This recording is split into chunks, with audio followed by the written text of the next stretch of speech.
Umineko on Saturday at 5:30. This is very not a regular Pier stream time, but I also didn't feel like working today. Um, where we last left off, Battler fucking died. Battler is actually fucking dead. This is the first time Battler's ever survived. Oh, well, allegedly dead.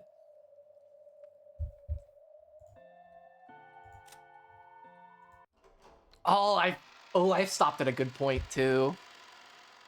I'm so excited for fucking Umineko.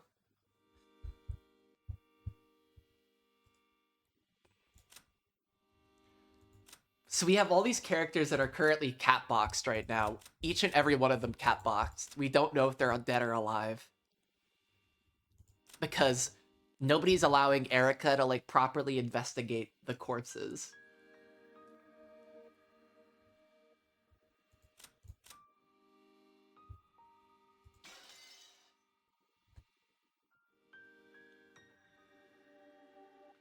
And I think Battler and Beatrice are gonna have a little moment here.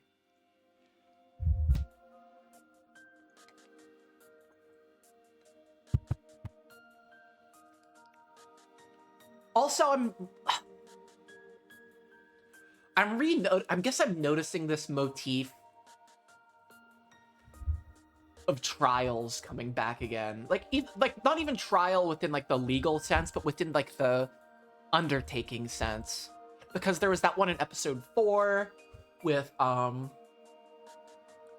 fight that George and Jessica had, and the one that Maria and Battler did. I feel like it's coming back again here. I'm trying to figure out what that means. Let me get out my notes and my Google Doc or my in the archive just in case I need to look at the LP archive.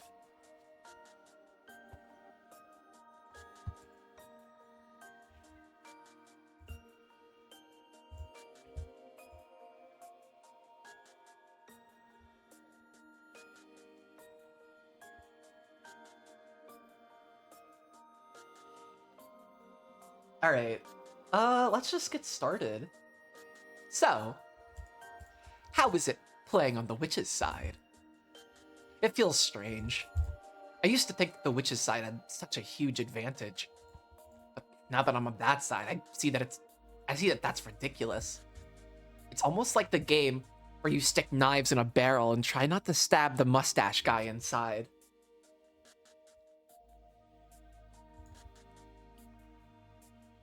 From the perspective of the human side, it feels like trying to shoot a target hidden by mist.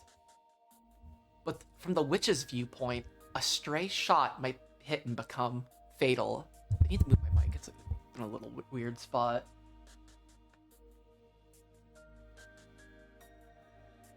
There we go. I'm so caffeinated right now. The old me play games like that all the time. Yeah, it's almost like Russian roulette. Even so, you believe that I'd eventually notice and stretch those games out to the limit. It may be impudent of me to ask, but just what is it that you noticed, Battler-san? At the very end of your games with the old me. It was a strange question. Even though in the past, Beato had always been the one posing it to Battler. Now that Battler had figured it out, Beato was the one asking it to him. Our roles have been completely flipped, haven't they? That's very in theme with this game.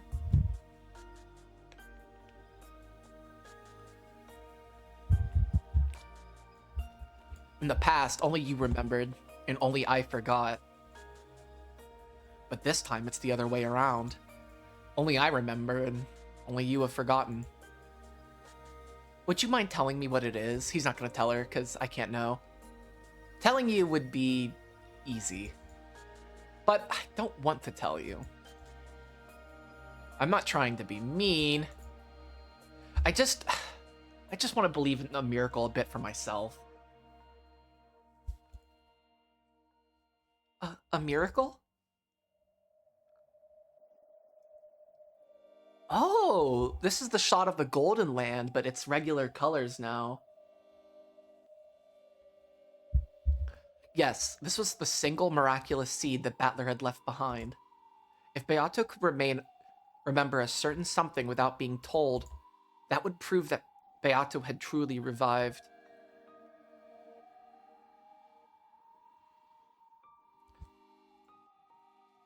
So he wouldn't tell her.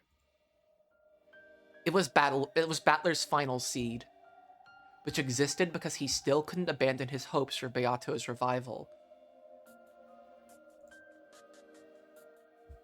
Wait, did I tweet about Umineko? I think I did. Let me double check. No, I didn't. I'm gonna tweet. Rah! I'm tweeting. Rah! I'm streaming Umineko right now. Okay, there we go. Perfect. If you can't tell me, then I won't ask. If I have displeased you, please forgive me. Don't worry about it. I just never know when to give up. Ooh, I'm putting some socks on too. This is gonna be very cozy.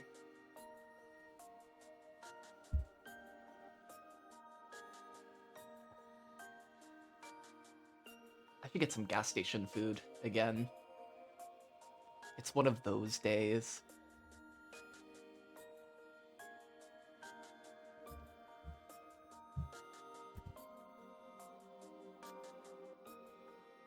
As she watched that sad smile, Beato's chest tightened. He was looking at her and seeing the old her. Yes, I must become my former self, for his sake. Aw.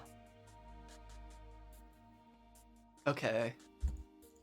My older sister who gets burned by spiderwebs, and who I don't, must become one. Surely it's more useful to him if I go on a journey to find myself now than if I simply watch over his game. How do you feel about this game? Do you think you can win? I intend to win.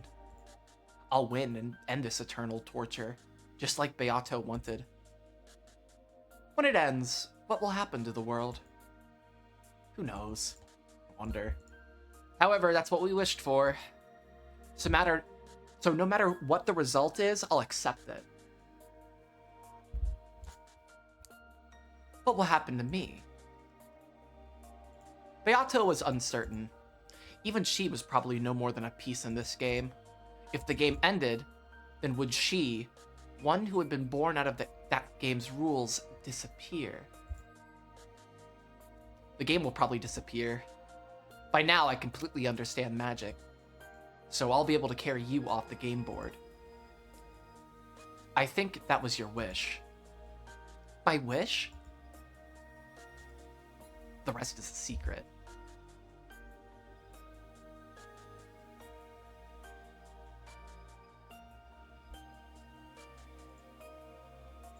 I'll be waiting for a miracle, for you to remember all of that on your own. After smiling bitterly for just a second, Battler laughed and told her not to worry. Apparently, it was best if she avoided talking to Battler about her previous self.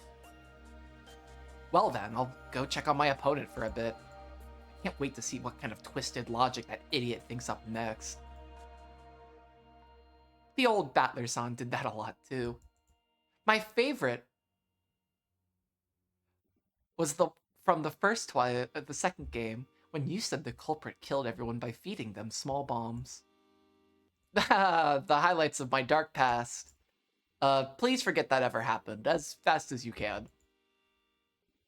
Yes, I will try. Battler became a cloud of gold butterflies and disappeared into the darkness. Beato kept bowing until he disappeared completely. To fill in his place, a single gold butterfly appeared and became Beato the Elder. Did you call for me, little sister? Yes. I want to know more about you. And I want to know what the real me is like. I want to become like that.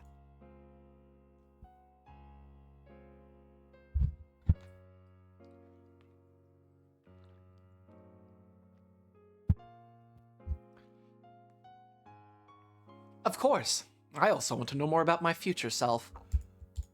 Didn't we reveal everything about ourselves to each other for that purpose? However, we did not become one. I cannot understand what we must do to become our single self. What can we do to become one? I have high hopes for the trials of Zepar and Furfur. You mean the miracle of magic given to the victors? I wonder if that magical miracle means becoming one.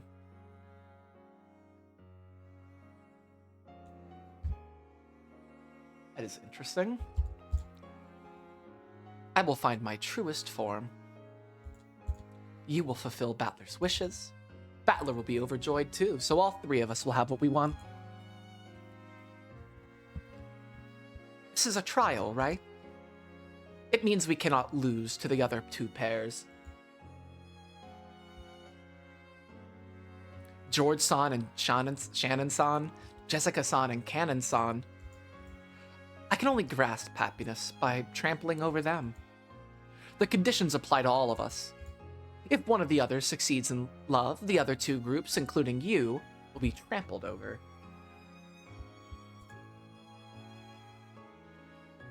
Why must the scales be so tilted, I wonder? Tilted? Some people will find love, others won't. In that case, you could put those two groups on a scale. However, the scales for our trial have 3 plates, and 2 must lose for 1 to win. That seems horribly skewed. Who knows? It might mean that successful love is worth 2 destroyed lovers. You're too insecure, little sister. If you can't put your desire to answer Battler's expectations before your uncertainty over what happens to the losers, you won't be able to win anything. You're right. I won't give up on our victory. I don't like, I skipped that, fuck. Okay. I don't like doing this to others, but there will be no hard feelings between us and them. If I do lose, I'll give up my strongest blessing to whichever of the lovers wins. So I'll fight with all of my heart and soul, so that I have no lingering regrets. And I'll win that miracle of magic.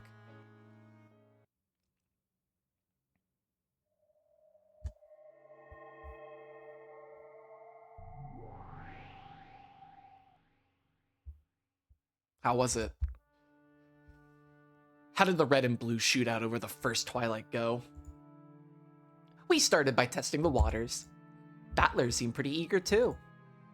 She had just come back from a fierce fight with Battler, where she had gathered information by making demands for the red text.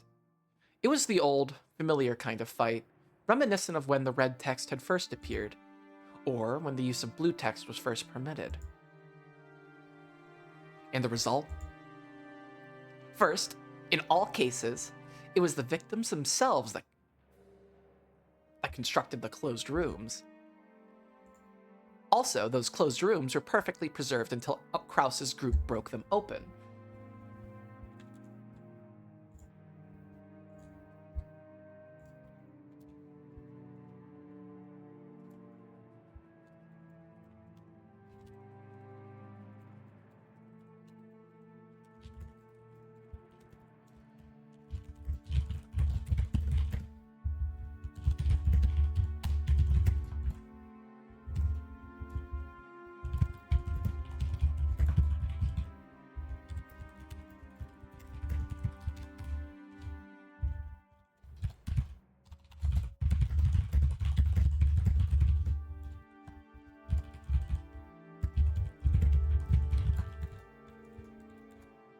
Okay, I had to put that in my notes.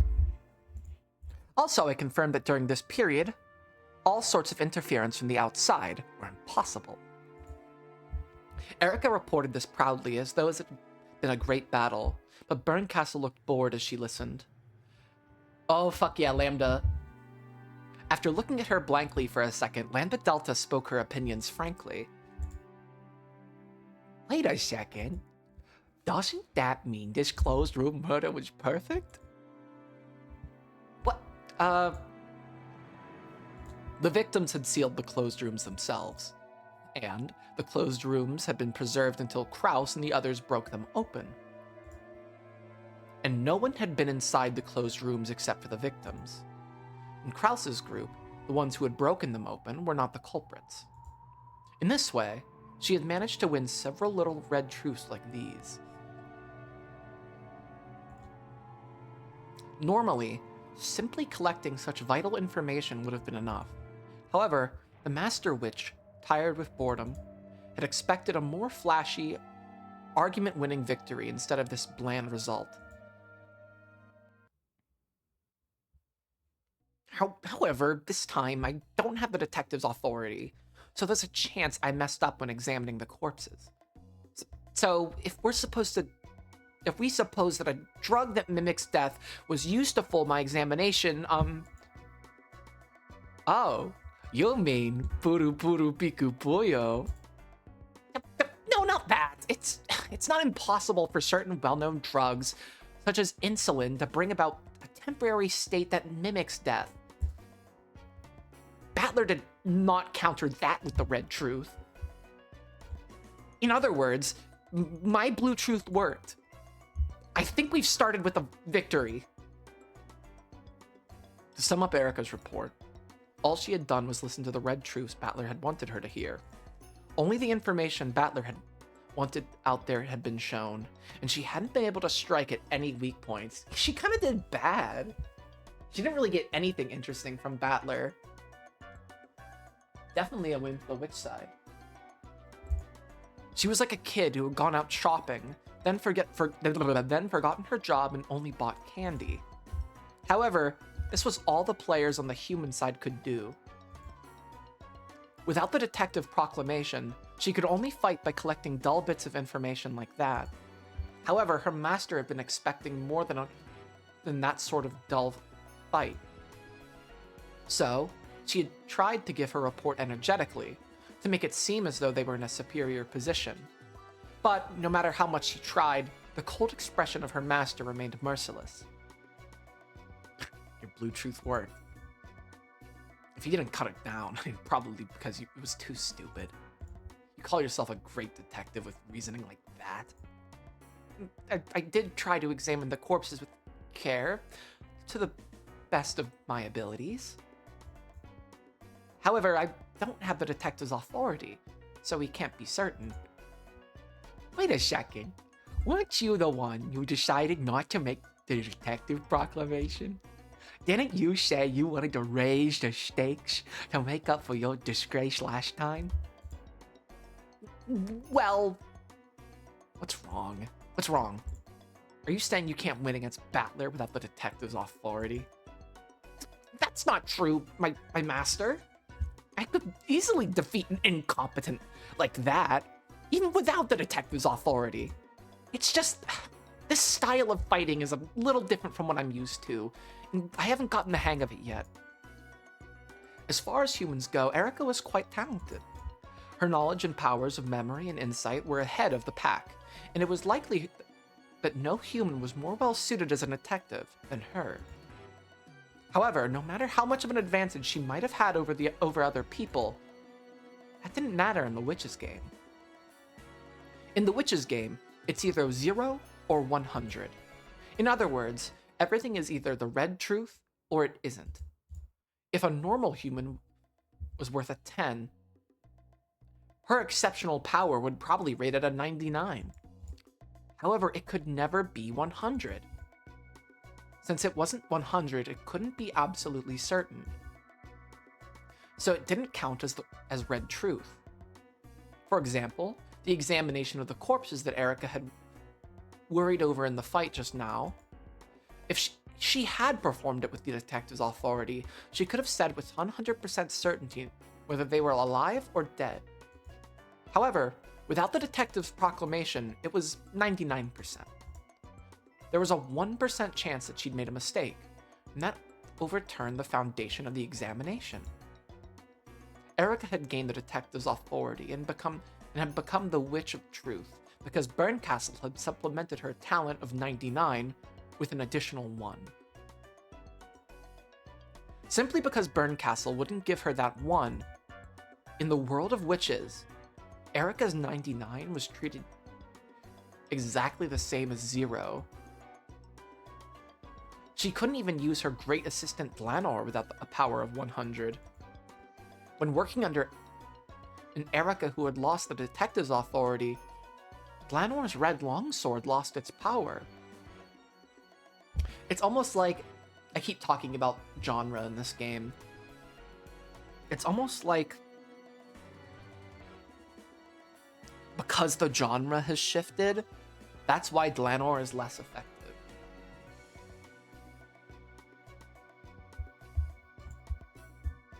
Glanor was also irritated that she couldn't provide full assistance. She had tried several times to convince Erica to use the detective proclamation, but Erica had stubbornly refused each time.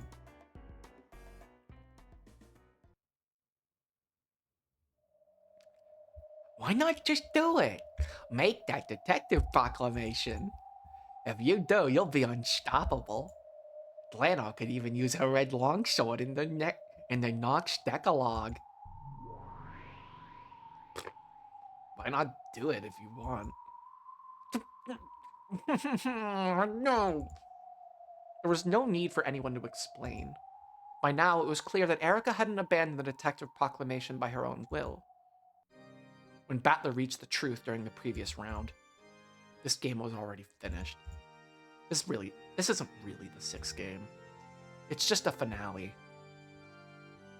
So that Battler can have a chance to serve as Game Master at the end. The result was already decided last game. Yeah, pretty much. The games won't continue forever, and I've lost my bet with Burn. In this game, Battler will prove that he's reached the game's truth. And then Beato's game will be destroyed in a big victory for the human side. And a big victory for Burn too. My ass lost. Well, supposedly. But you look unsatisfied for some reason. Yeah, I'm not satisfied. I didn't want such a boring victory. At victory, you did want to have Beato's game board being torn to bits. And Beato's true, pathetic form exposed, humiliated, and trampled on. But this victory of Battler's isn't quite like that, is it? All this about love and promises. He wants to end the game quietly and let her sleep in peace. That sort of ending would make anyone vomit. I didn't give Battler all that advice so he could end things like that. I had his little sister turn into scrap meat behind his back. Had his parents and family killed horribly over and over again. That was all to spark a desire for revenge against Beato. And now, what kind of ending is this? I won? Of course not. Battler's gotten his hands on a victory that neither you nor I can stand. I had to withstand a staggering period of boredom just to come all the way out to this backwoods territory just so I could see Beatrice lamely and pathetically torn to little bits. I didn't come here to sip from a rotten yogurt fragment like this. Rotten yogurt? Aw, your angry face is wonderful too, Burn. I see. So this is why you wanted to straighten things out. For yourself at least once at the end. It's all fault with this moron piece screwing up all the time in the last game.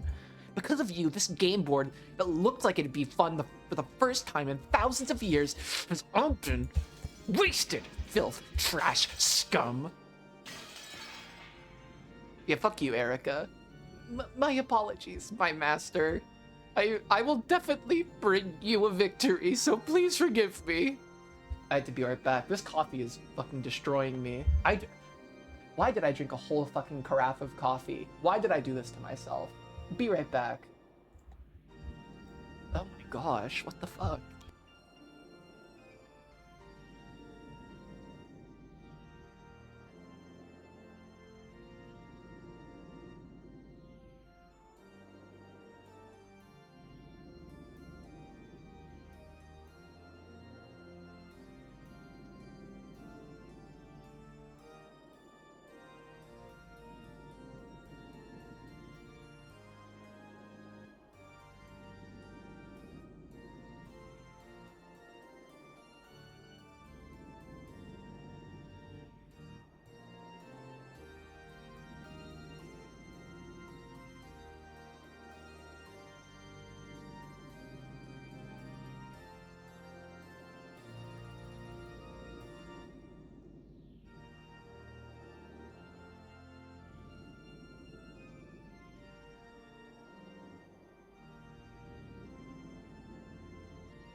Okay, I'm back.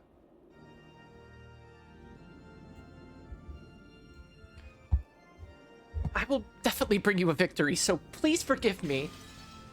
If you can't win with the detective's authority in the last game, how do you expect to defeat Battler now that he's the game master? You don't have a chance at winning even with the detective's authority.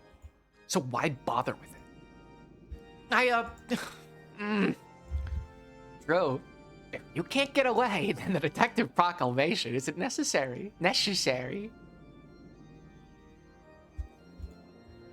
The lack will just make your loss all the more certain. Therefore, if you manage to win in this even worse situation, it would be a miracle worthy of me. If and only if you can do that, I'll be able to forgive you. I feel like Erica is gonna be like cast into the flames of hell this episode, which is where she belongs. Fuck her.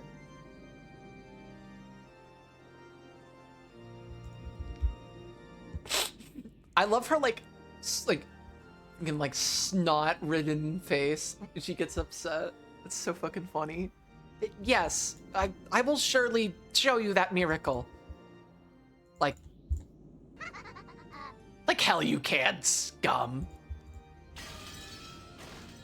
She's so mean to her own like persona, her own like Rokenjima persona.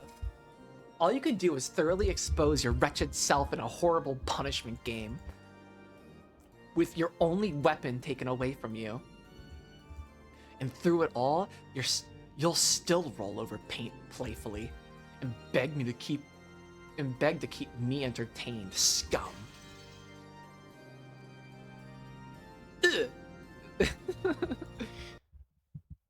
Sounds like you're having fun. Am I getting in the way? Gold butterflies gathered in the darkness and took the shape of Battler.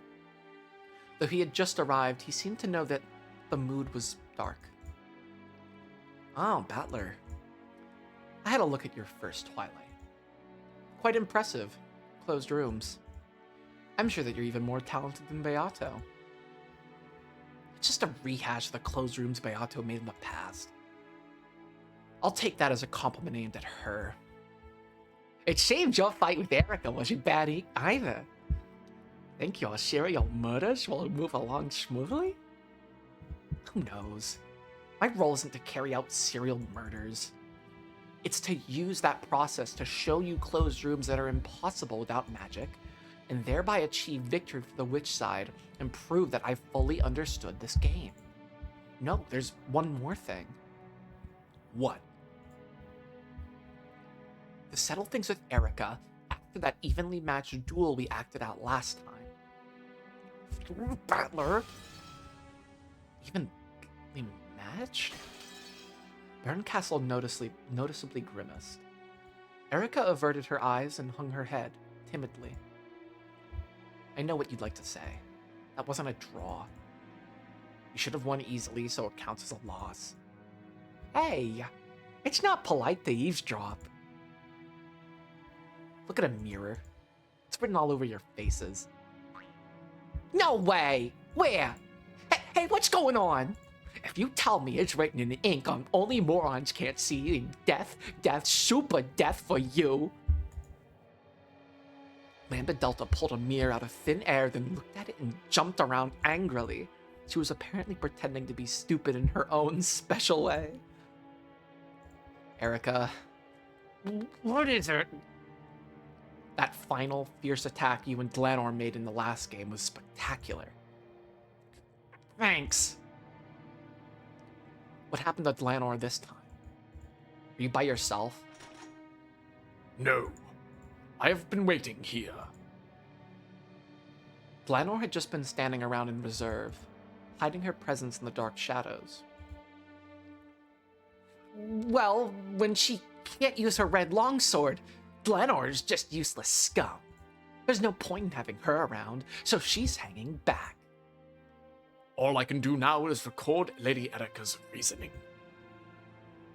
Why don't you fight with her? Why can't you use that red longsword? Erica's reasoning and your longsword, those were strong because they worked together. Ellipses. Flanor did not answer.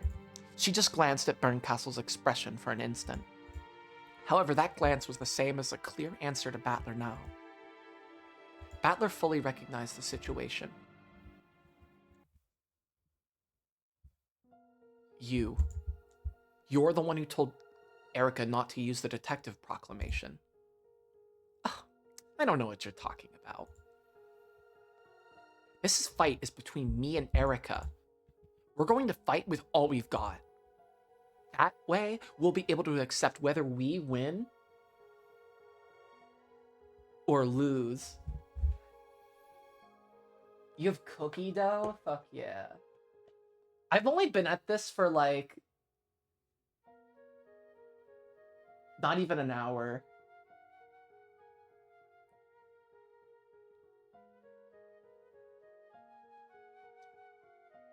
I haven't done a Sunday stream in like weeks though.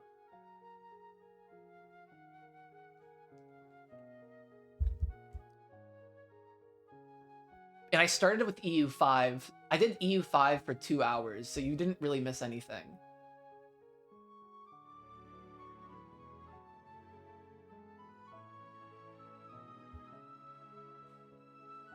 No, I've been at this for 34 minutes. So it's perfect.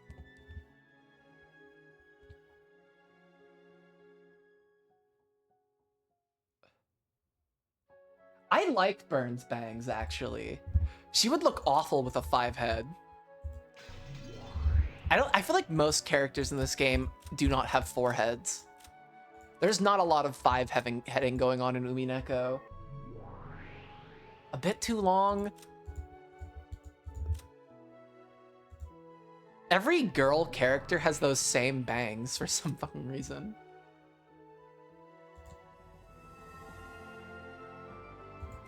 Like, they all have these fucking bangs. Except Maria, and Jessica, and Shannon.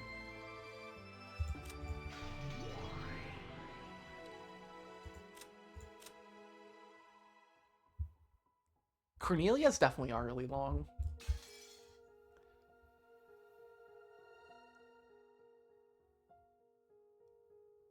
That way we'll be able to accept whether we win or lose.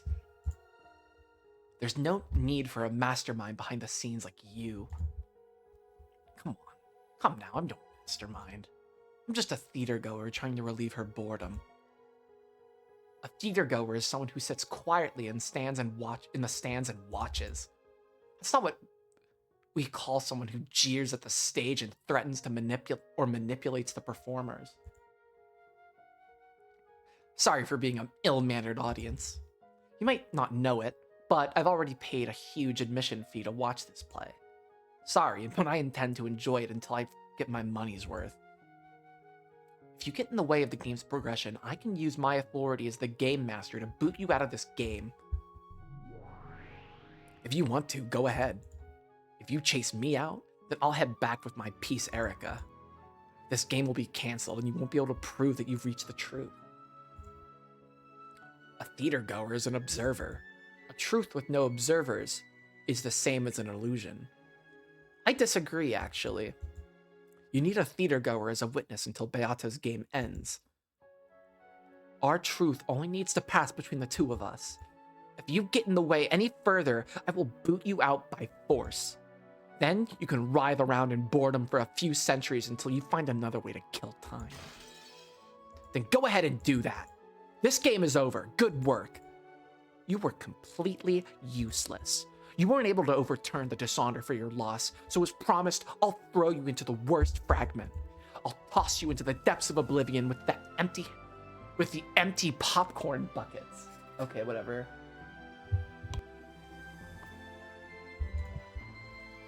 My master, I will win. I'll win no matter what. So please, let me fight Battler until the end. I don't want to lose. Erica, you get your participation trophy, you little liberal.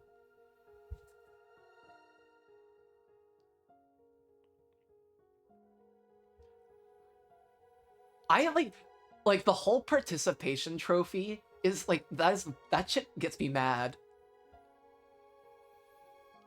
I can't even think of any time I've like looked at a participation trophy and put any value into it.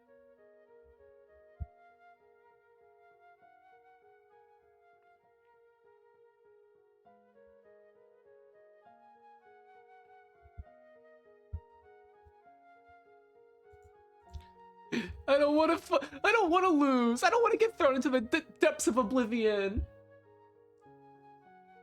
They never let it go. They're obsessed with it.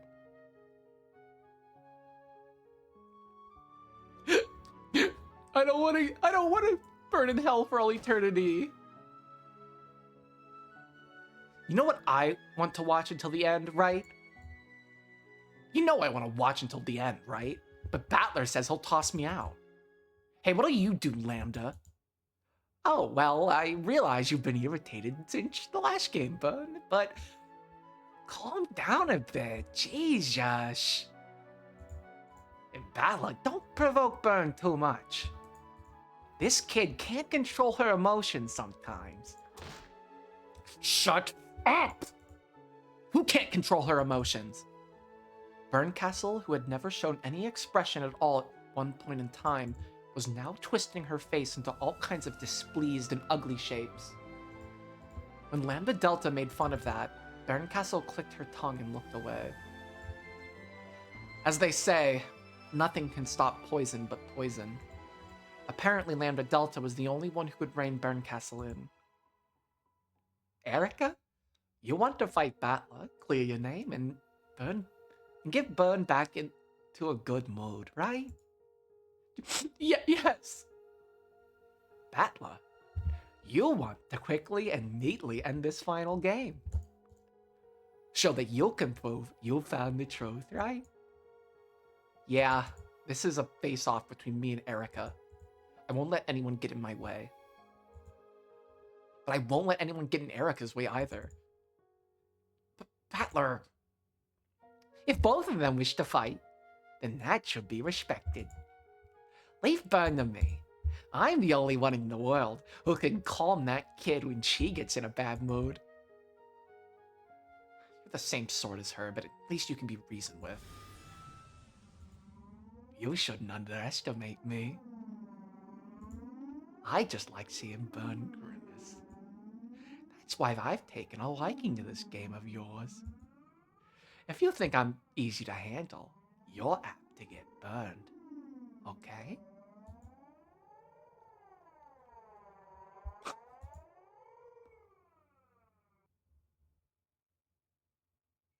Glenor can't use her red longsword because a detective proclamation hasn't been made. If Erica makes it, she'll regain her powers right away, right? Yes. When that happens, forgive me. Erica? What? Make the detective proclamation. No. Do you really think you can beat me as I am now without the detective's authority? I can win. Lord Battler, Lady Erica is herself a piece. She cannot disobey her master's orders. All she can do is gather the power she has and fight for survival. In Glenor, your power can't be used at all without the detective's proclamation. I need permission before unsheathing the red key. One form of that permission is the detective proclamation. Are there any other ways of getting that permission? What are you saying? If you're doing this out of pity for me, that's none of your business. Quiet. You're so flimsy that you're by yourself that it's boring. Be quiet, detective who isn't a detective. The red key is infinitely similar to the red truth. If and only if I am given the truth, I am permitted to draw my sword for items that pertain to it. What do you mean by a truth? For example, there are Lady Erica's packing tape seals. Ah, those. I think it says... I think that says Burncastle.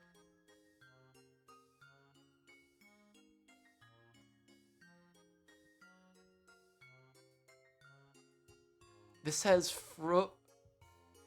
Oh god, I can't.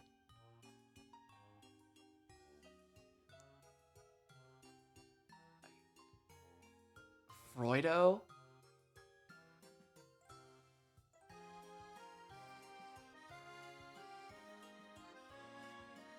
Yeah, that is an F.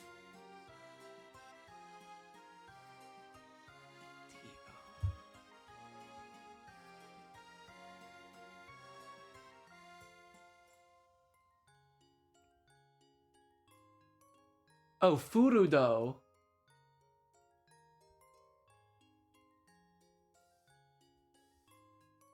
Freud.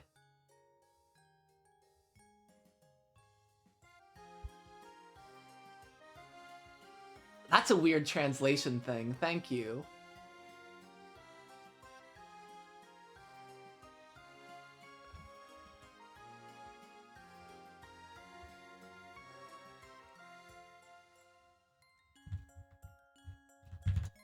Her last name is actually... I was trying to figure out what her last name was in English. Because Furudo sounded like a kanji thing to me.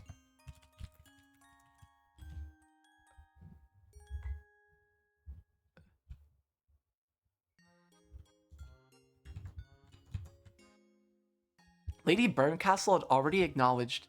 Lady Barncastle has already acknowledged that those seals are equivalent in value to the red truth. Therefore, I am permitted to draw the red key, at least for truths pertaining to those seals. Those caused me a lot of trouble last time. So I had all the sticky packing tape removed from the game board this time around. A splendid move. Erica was proud to be able to call herself a detective, wasn't she? Yes. Though her only goal was to irresponsibly solve riddles, it was a matter of pride for her. Then she must really be suffering now that she can't make that proclamation. Isn't it kind of fucking hilarious how Erica is like totally freaking in tatters by the fact that Rokenjima just doesn't have sticky enough tape this time around? Like, her whole reasoning and logic depended on how sticky that tape was. If she doesn't have it, then she can't make this detective proclamation.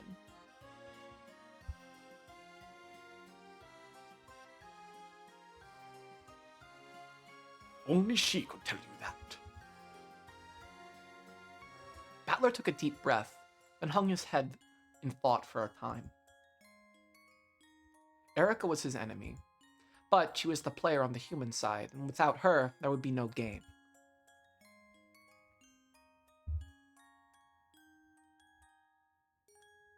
Yeah, her Samsonian powers are lost.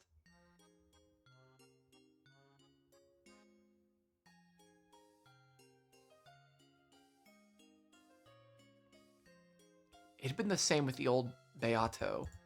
Battler had one-sidedly viewed Beato as an enemy.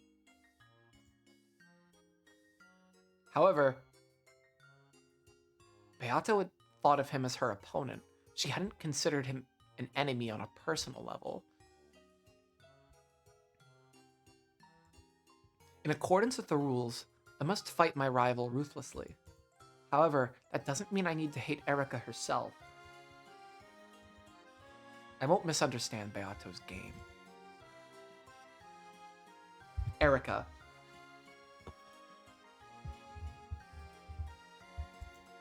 You're free to choose not to make the detective proclamation. In that case, go and fight with your power as a human. I've been prepared to do that from the start. However, you have talented allies. Lanor, Gertrude, and Cornelia. You weren't alone. You have allies. Yeah, but they're unlikable. Yeah, but they're unreliable, powerless, and useless scum. Lanor. Just like how I was supported by Virgilia and Ronave in the past, Erica needs support as well. I know from repeated experience that playing for the human side is tough. Yes, I will assist her with all the power I possess. Please, allow me to speak. Understood. know that it is our job. You can't even use the red truth. Erica, I will give power, not to you, but to your allies. Huh? What do you think you're doing? I'd rather die than receive your pity. 3 people. Glenor, Gertrude, and Cornelia. Erica, I'll let you use 3 rooms with the packing tape seals. Ooh, that's interesting. Okay. To fully seal one room, multiple seals would be needed to cover all the doors and windows. If he had said 3 seals...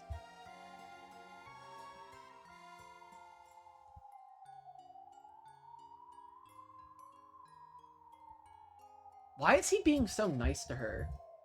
Why does she really does not deserve this, to be honest.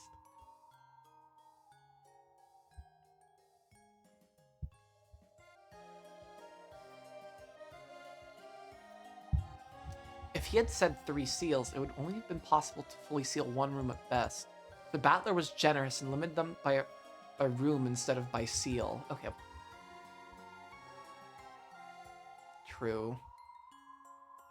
Lord Battler. As the game master, I also acknowledge that these seals have the same effect as the red truth.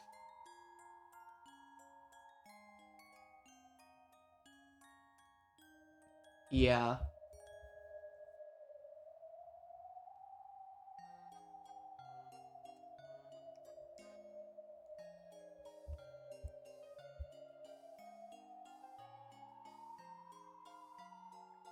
It's like Battler and Beatrice just used to read mystery novels all the time.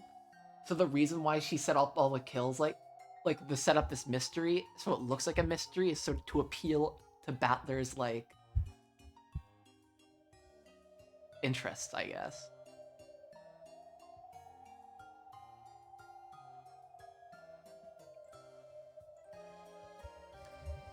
As the game master, I also I've read that already. This way, you'll be able to wield that red longsword in a fight surrounding those, right? Yes. But are you certain? Winning against Erica when she's less than a detective is hardly a victory. If Erica's upping the stakes, then I should have the right to do the same. Phew, what a man. Aren't you lucky, Erica? Now you can use a bit of red without making the detective proclamation and irritating your master. Just a bit of red. You don't regret this. I'll use these 3 seals and kill you no matter what. Perfect. Come to kill me. Die to death! Though it was only for 3 rooms, it was a red truth that Erica had desperately wanted. Now she finally had enough leeway to fight as she pleased. She ground her teeth at being pitied by Battler, but her tears were not those of shame. Understood. 3 rooms worth of packing tape seals. Accepted. Yes, that is my current vocal stem.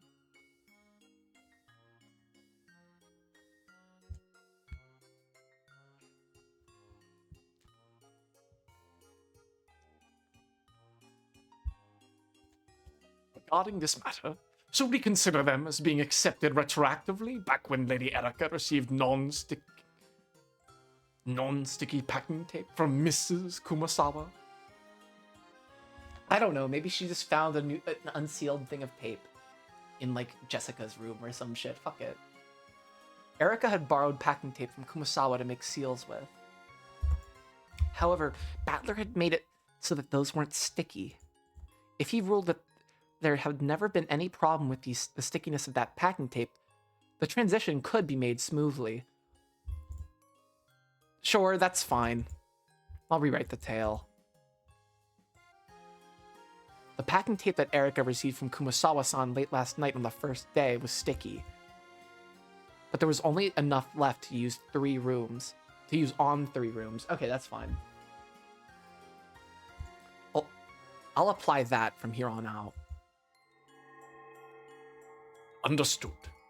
Lady Erica will also retroactively adjust her movements, starting before the discovery of the first Twilight, and taking into account that the application of this privilege is now possible.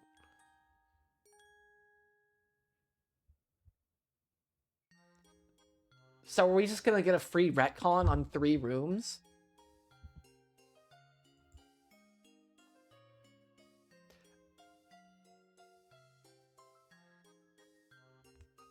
I guess we'll see how it... As soon as these changes affect the progression of the game, they'll be reported to the Game Master. Okay, so as soon as these okay, that's fine. Letting you do it retroactively, even though you know which rooms the crime will occur in, that gives you a pretty big advantage. You won't have to waste tape on other rooms. It seems you've grown quite arrogant since becoming Game Master.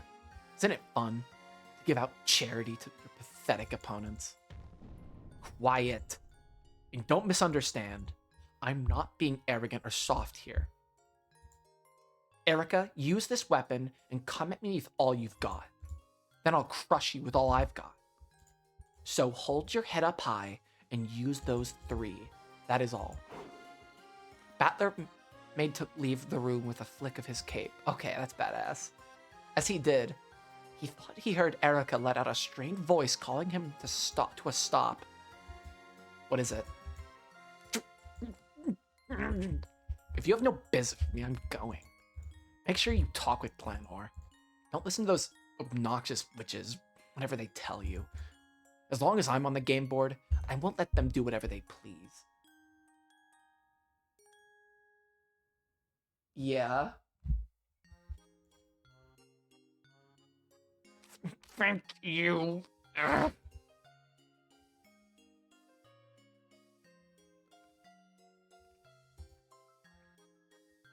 Thank you. I'll fight with all I've got. I'll come at you with all my strength, so I'll defeat you no matter what. So if you do win against me, please crush me with all of your strength. Please don't leave some scrap behind. She's so upset. She's malding. Congratulations. We're actually revealing Erica is bald. It's a wig. Understood. Don't you go easy on me. This is the final game. I'm playing to prove that Beato... I'm playing to prove to Beato that I've reached the truth.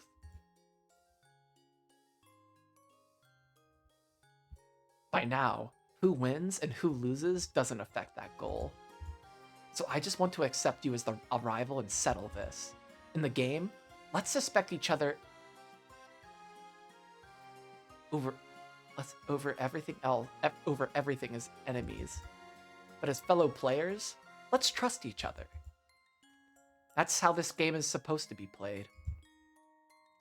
Yes, thank you. Thank you.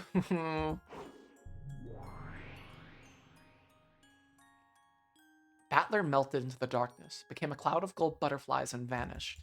Erica remained behind, sobbing. Just kidding.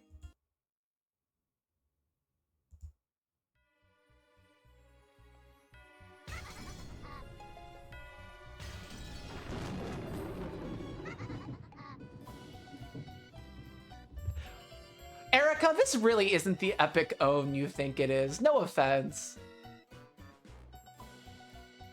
This really is not the epic own.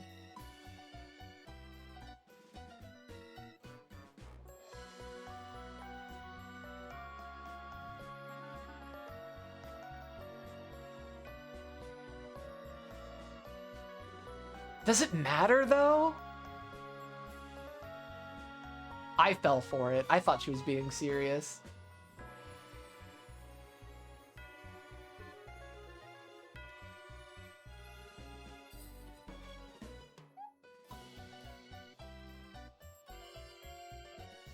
Jeez, you're dim. You're a dim, stupid man. I love fucking Lambda's face here.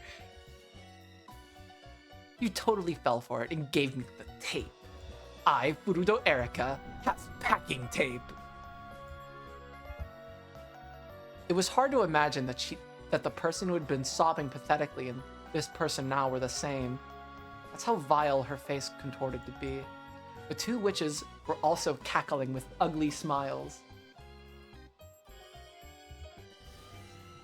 I totally understand.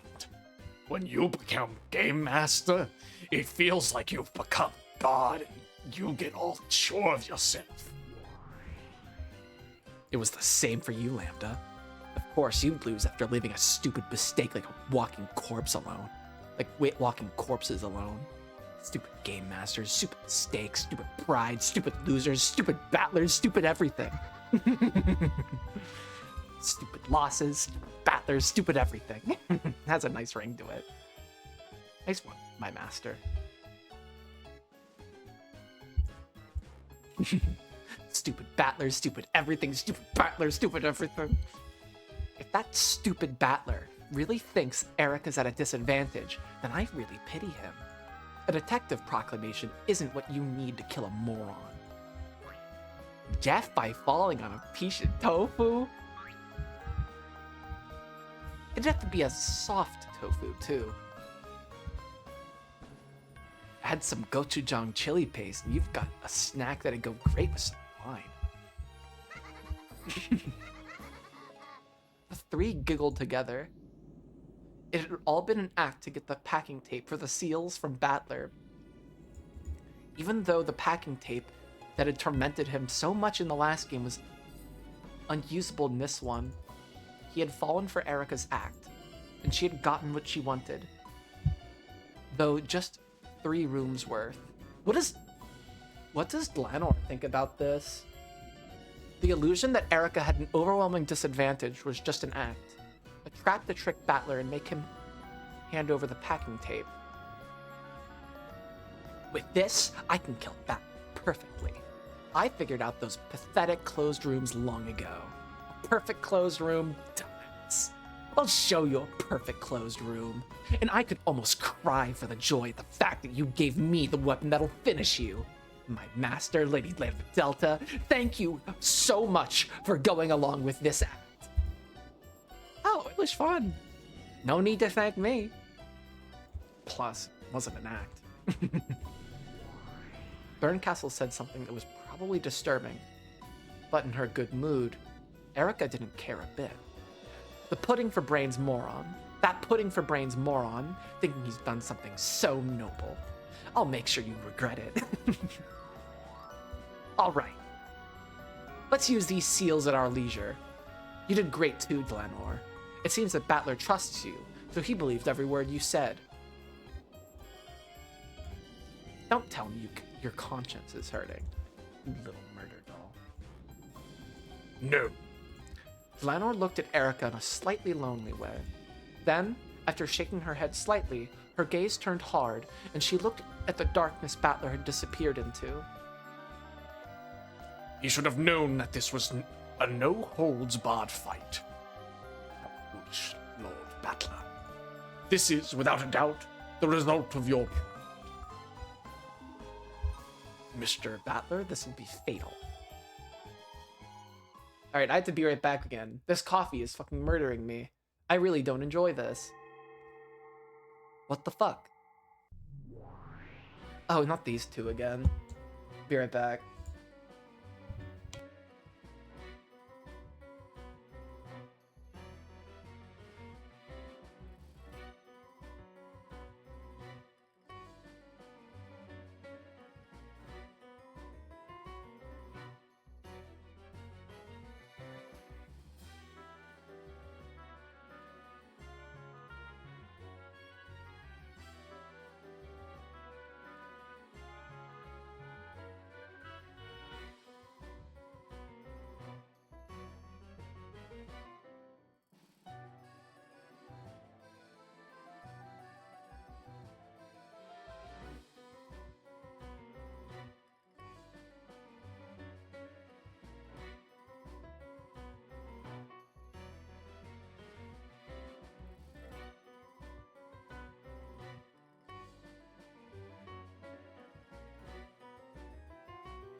I'm back. This is just gonna be the I have to pee every hour on the dot stream. Because I drank a whole carafe of coffee in 3 hours.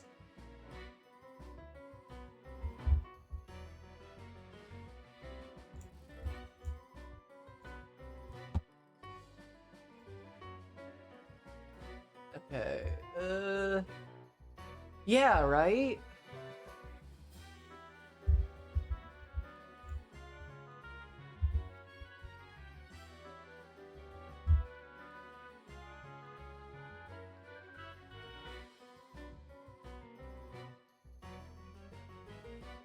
So far, so good for Fur. Yeah, all the lovers clearly possess a strong will. I almost feel like that was Battler's test in a way. Yeah, exactly. I'm being hit by the pee and poop attack, like, constantly.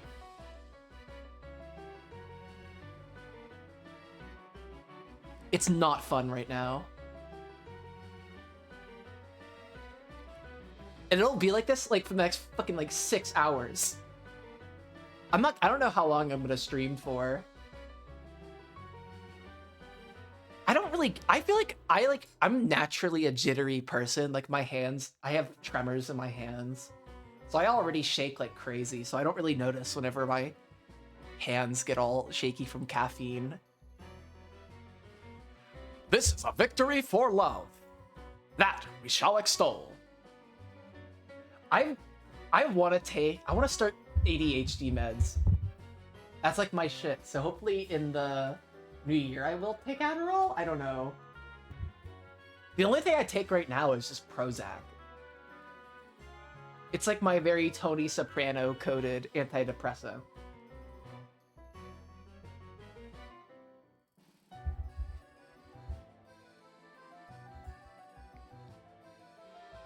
Everyone had gotten used to these two overdramatic demons.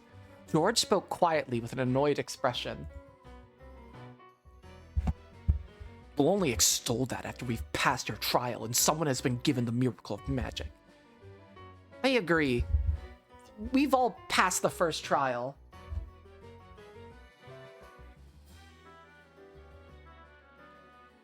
That sounds exactly perfect for me.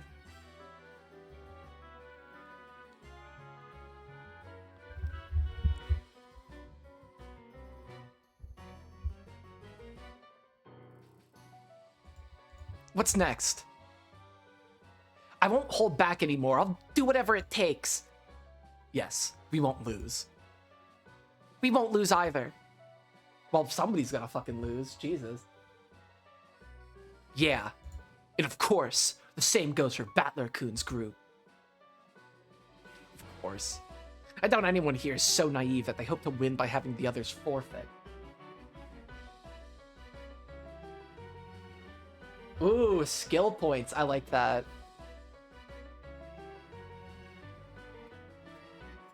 That's fucking hilarious. Right.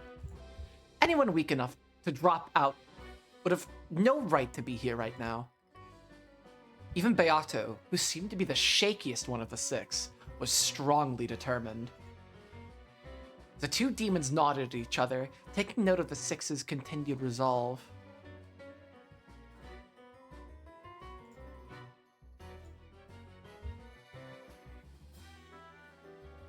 So what's the next trial? Don't tell me you still haven't decided. Well, we thought at least some of you would drop out. We didn't think you'd all remain. What a happy, miraculous miscalculation due to love. Shut up! So, are we gonna play musical chairs or something to make sure someone drops out? Yes, precisely that! Okay.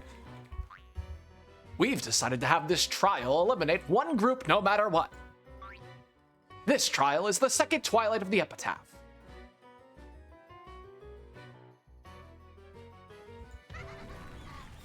Tear apart the two who are close. Ha ha ha ha. I don't get it. Zephyr-sama, what sort of trial is this?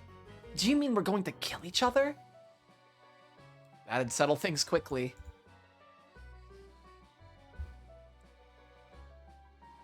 Though it's not exactly civilized. Love is for carnivores. I guess we can't all just find happiness together, can we? Why not? Why not? That's why I'm confused. Why is this a zero-sum game?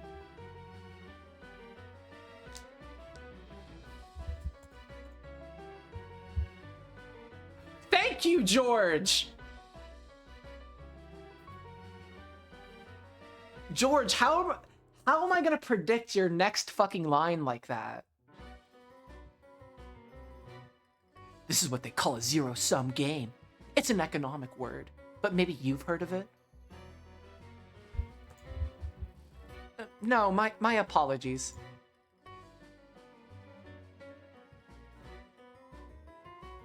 Zero-sum game.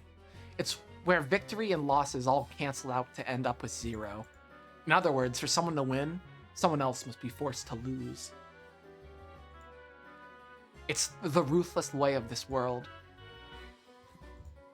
If only everyone could be happy. But there's no way an ideal world like that could exist. No, there is! That is the Golden Land. The Golden Land? What are you talking about? That's right. If you reach the Golden Land, all love will be satisfied. However, like heaven and hell, it's not a place in this world. I wouldn't want that. Love has meaning because we find it in this world. I could never support a sad lover's double suicide, where they're only united after death. I'll stick to love in my life. I won't lose to anyone. George-san. I feel like every time this fucking track comes on, I'm about to get totally mind-fucked by this game. This track scares me. Like, I feel like every big reveal happens on this track.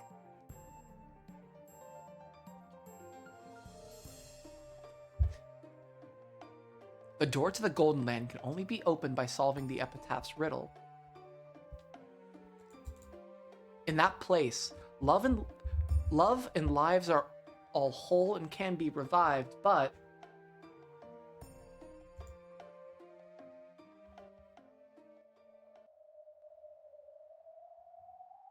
we're just straying from the point. Let's hear about the second trial now. Right. What are you trying to make us do with this tear apart the two who are close thing? It's quite simple. The only possible way to tear apart two lovers is by the sad farewell of death. The second trial involves killing one of the six. Of course, any lover with their partner killed is disqualified, so Battler's still alive. Battler's not dead.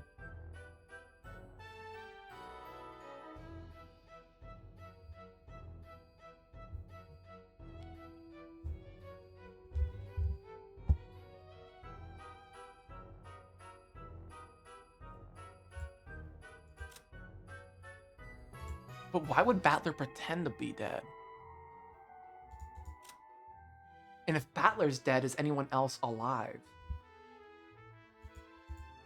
Or, sorry, what I mean is, if Battler's alive, is there anyone else who's alive?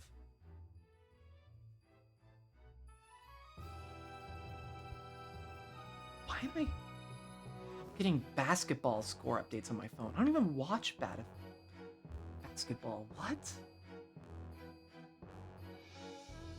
Okay, whatever. Of course, any lover with their partner killed is disqualified. In short, one group of lovers must fail during this trial. You say kill so easily. What exactly are we supposed to do? You can just fight to the death. Or you can decide by a lottery of some sort. Like hell we choose by drawing lots? Let's have a fair and square duel. Though if we do that, I imagine that Battler-kun, the game master, and Beatrice, who is the Golden Witch, even though her memory is gone, will have a substantial advantage. Why is... Hold up. Battler is actually still alive. Let's see here. Why does George suddenly have knowledge of the game?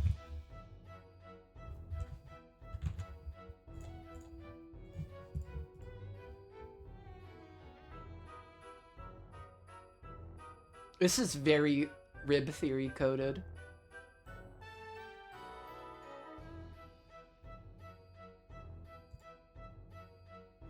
But, well, I wonder about that. Don't worry. This trial, we have made everyone's powers equal. Even the Game Master, Lord Battler, is taking this trial on an even footing with everyone else. In that case, it's fair. Is it completely and purely on an even footing? Yes, it's perfectly even. In a one-on-one matchup, victory will be decided by luck. It's perfectly even. So it'll probably take some time before it's settled. So is the trick. To attack when you're in a superior position, I wonder? Duels that take time are, of course, wonderful. Why would anyone leave it up to luck? Of course we want to fight in a situation to our advantage. In that case, a three-way struggle? Won't that mean we're stuck? Beato was the first to notice. If the six were truly on an even footing, and both willing and capable of winning, one pair would have to concentrate their attacks on a single person. If that happened, then the pair containing their target would, of course, band together and resist. In other words, it would never be 2 against 1. It would become 2 against 2 in a matter of luck. However, at that time, any third pair who happened to be watching this could team up with whichever pair they liked with no risk to themselves, defeating the opposing pair with certainty. Sounds troublesome. It means that moving first is disadvantageous. If you step forward and fight, it's a matter of luck. If you sit and wait for the others to start fighting, it's certain victory. A fight would never begin in this situation. Maybe we could just have everyone fight the person next to them one-on-one. Then, as soon as one fight is settled, the trial will be over. Unless everyone could abandon any naive hopes for a 2-on-1 fight, this trial would never begin and never end. In that case, if they made a gentleman's agreement and had everyone duel at once, it would be no different from drawing lots, but at least it would be even. That won't work. If we do that, everyone will just defend instead of fighting proactively. Isn't that good for you, Shannon? I mean, don't you, use shields and shit when you fight? I feel like maybe that's kind of something you want. I don't know. Oh, that's my YouTube shorts. My bad.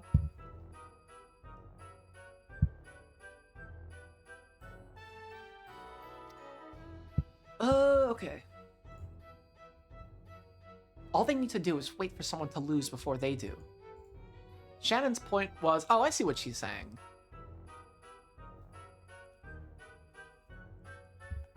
Shannon's point was a sound one. If both fighters just glared at each other without attacking, then neither would lose. All they had to do was wait for someone other than themselves to lose first. This brought them back to the starting point. No one would fight proactively. In the end, no one will move, and nothing will be resolved. Since there's an arithmetical situation where we all have the same strength, it's almost like a puzzle. True. It would have been an interesting duel if our strengths were unknown. However, since we've been told that we're perfectly even, this duel is no different than rock, paper, scissors. This is so rib theory coded, it's insane.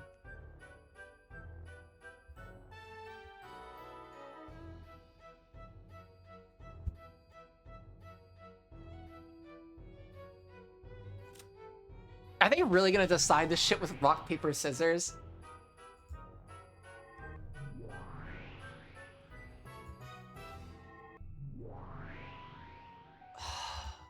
Okay. In that case, why not use rock, paper, scissors to decide it? Are you crazy? I'm not gonna do that. Even if someone does lose, there's no way that they'd accept their loss. If they don't accept it, then they will be attacked by the 4 winners. In the world where all are equal, the losers will have no chance of surviving. True. Well now. Is rock, paper, scissors actually the most reasonable way to settle this? It's extremely reasonable. However, if you ask me whether I'd be reckless enough to entrust my fate to a random number generator, the answer is no. Please do consider that problem. This is the second trial we have for you. Think and fight to the death. Please decide whom the sacrifice will be. And now we're going to see the effective application of that here. Who's going to die? What does it mean? 3 moving parts. 3 colors.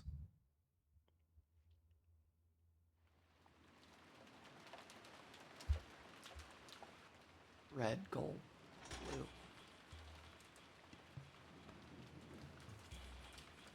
True, it isn't unthinkable.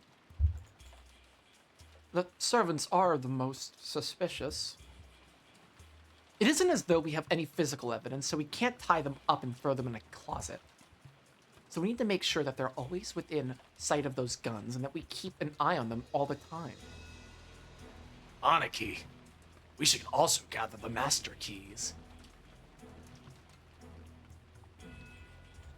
Only the servants could have created those closed rooms. They must have done something with the chain locks using some tool or arrangement that only the servants know about.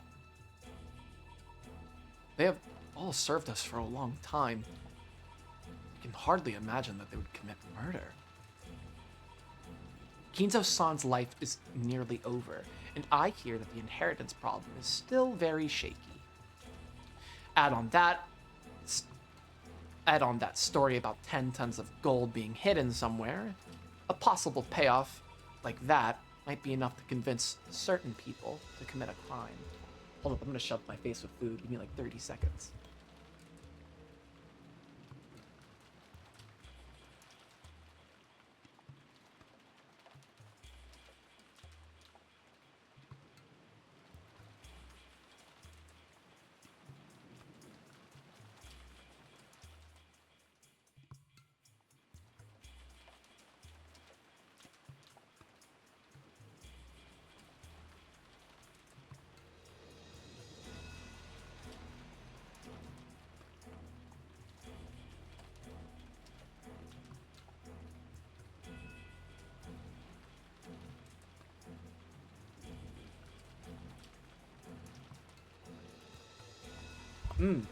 Pretzels. Delicious, methinks.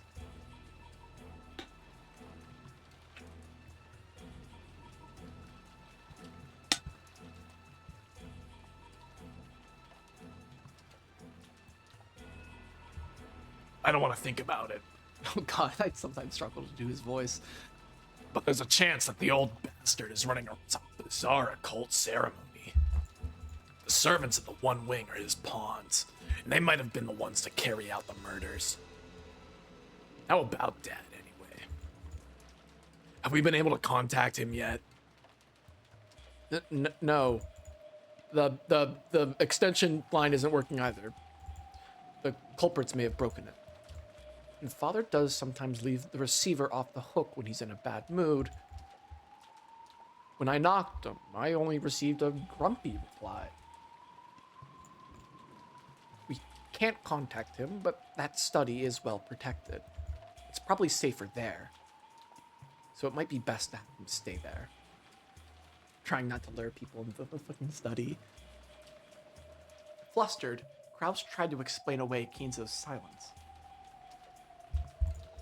Battler, the game master, hadn't made Kinzo's death a major theme for this game, so the conversation didn't progress any farther at this point. They stopped talking about Kinzo without Rudolph thinking anything was particularly suspicious. Okay. Anyway, can't let the servants go unsupervised. I've already talked with Hideyoshi-san about this, but we've decided to split everyone into 2 rooms on the 2nd floor and hole up in there. Why?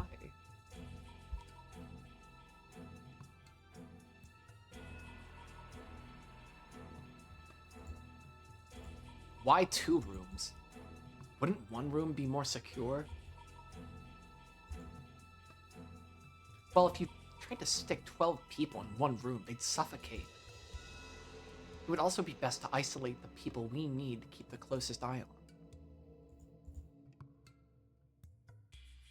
There's Genji-san, the head of the servants, and Goda-san, the largest one there. And though he's just a kid, Cannon-san is a boy. I think we need to pay those 3 special attention, Aniki. This way, we can isolate that group, and you and I can keep a close eye. With 2 guns, a pair of us can cooperate on a moment's notice. If they make even a single suspicious movement, boom! I understand. Let's do that. But Rudolph, we cannot be certain that they are the culprits. Don't be too pushy. You're telling me not to be pushy? We must be getting old. Right now, Hideyoshi-san is upstairs, dividing everyone into the 2 rooms. We'll gather the ones being isolated in the cousin room.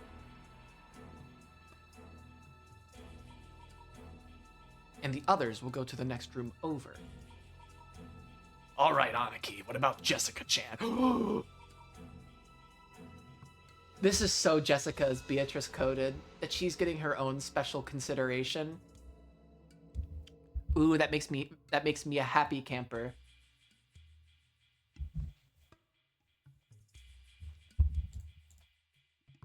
She insists on being in the same room as you. Jessica. We were planning to have 5 people in the cousin room and 7 in the next room over. If Jessica wants to go to the cousin room, it'll be split clean down the middle. If this was a wolves and sheep puzzle, there are now 3 servant wolves and you 2 sheep in that room. Bro, they have guns. Let's be real.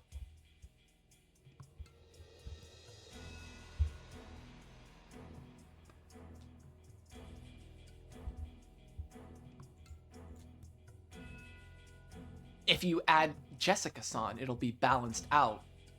Will it? Will it? For a while, Kraus crossed his arms and thought. The cousin room would surely be more dangerous. So he wanted his daughter to go into the next room over. However, in an emergency like this, he wanted to have his daughter where he could see her.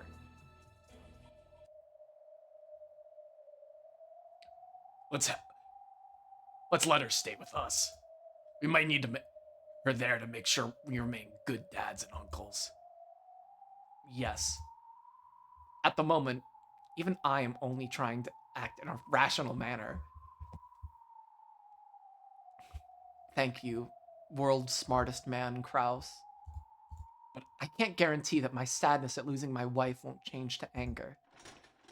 Even without any physical evidence, the servants are certainly the most suspicious. During the long wait, the 2 men's weariness and anger and sadness might make them lose their reason and act out in anger. After thinking deeply, Kraus decided to accept Jessica's request, in part to prevent such a thing from happening. I think that's a good idea. I approve as well. I agree.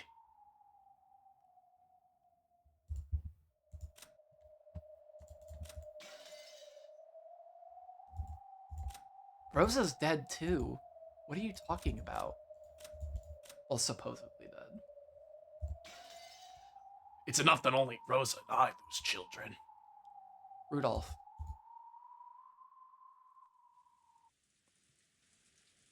In this way, all the survivors except Kinzo split into two groups and holed up in two rooms on the guest house second floor. One group was in the cousin room. Kraus, Rudolph, Jessica, Genji, Cannon, and Goda.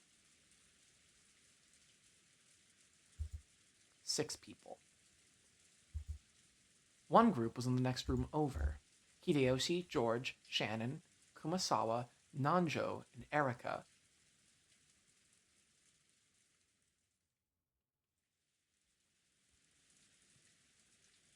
I wonder how this is going to play out. 6 people here, too. Perhaps as the result of the killer's doing, the external phone line had been cut off, and they would have to wait for the ferry boat coming the next day before they could contact the police. However, the weather report said that the typhoon would make the ocean rough all the next day. When such a thing happens, the ferry boat takes the day off. So it would probably be 2 days before the boat came. In other words, they would need to spend a full 2 nights holed up in there.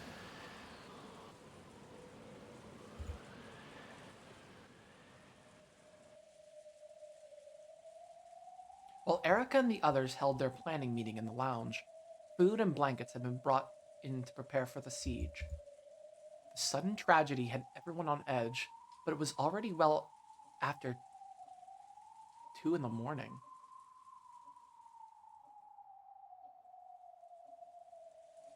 Oh, wow. If they really suspected the servants, then the observers couldn't afford to fall asleep at the same time. Jeez, it's late. Either Kraus or Rudolph should probably take a nap right away. Not bad.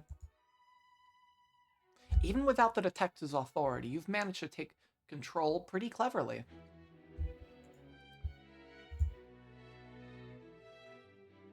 A man who's lost his cool is no different from an emotional dog. If you treat them properly, it's easy to control them.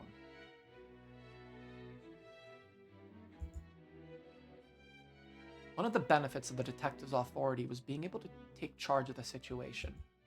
Because of this, Erika, who was both a guest and a young girl, had been able to order a large number of adults around at will. However, she didn't have that power this time. So, Erika had taken charge by making good use of her natural conversation skills and techniques for controlling men. The detective's authority is the same as magic. You can't do anything that's impossible for you. So I guess Erika was only acknowledged as such because she already had that much power. Magic is not something that is given to lazy or powerless humans. Right. On the contrary, people who can hide their great efforts are the ones who we call witches. The absolute nature of the detective's authority can affect even magic. However, that convenient power probably hadn't been given to Erika easily. I probably have to acknowledge it. Even if she isn't given a special power by the witch she serves, she's capable of quite a lot on her own.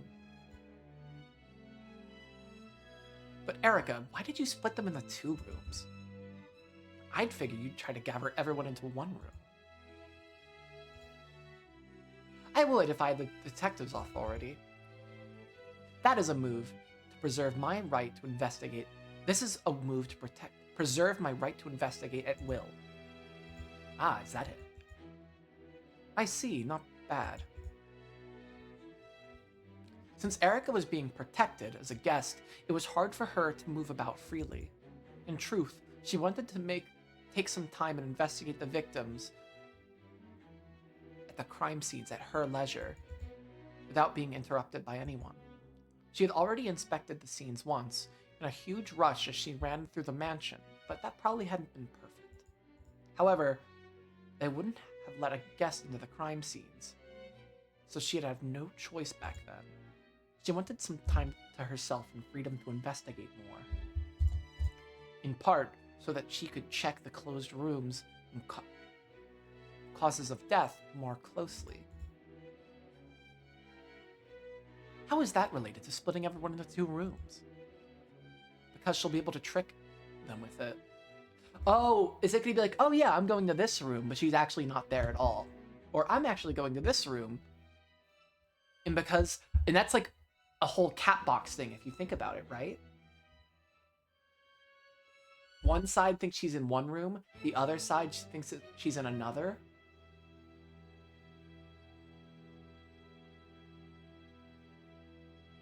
Interesting.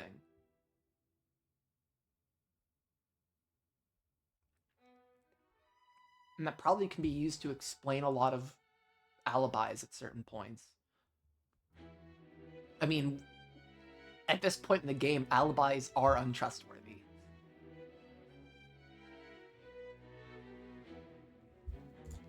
Watch. Yes, that's the only reason I split them into 2 rooms.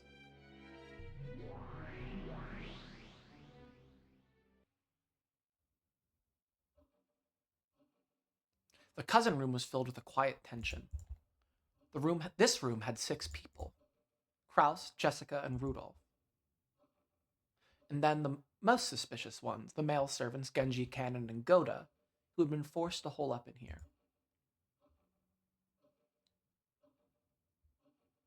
Jessica leaned against Kraus's shoulder, wrapped up in a blanket. This room's gonna have people fucking die in it, I guarantee it. I do not trust you, Jessica. No offense. She was drowsy, but apparently couldn't get to sleep. It was no surprise. In this bizarre situation, it would probably take some time before she could accept her mother's death. Cannon thought that this was the sort of time he should stay by Jessica's side, but that looked like it would be hard to do in front of Rudolph's intimidating glare. Rudolph stayed completely silent, but his inner emotions showed clearly in his eyes. So Genji, Cannon, and Goda didn't have to ask to realize that they were suspected. Sometimes Goda asked to help in an attempt to get on their good side and correct this misunderstanding, but it seemed to be having the opposite effect. The best option available to him was to stay quiet so that he didn't aggravate Rudolph and sit still at the end of the sofa.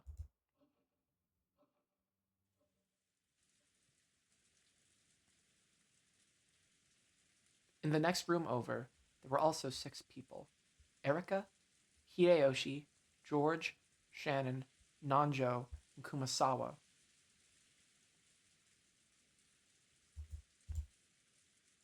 The format of the room and the constricted atmosphere were the same as the cousin room, but even so, it was relatively calm there. Fuck yeah, I want to read some Hideyoshi. George sat holding Shannon, who was darkly hanging her head the whole time. How does Hideyoshi feel about that? Ew. Gross. Pete, cut the PDA, dork. Kumasawa and Nanjo sat nervously as they listened to Hideyoshi explain the situation.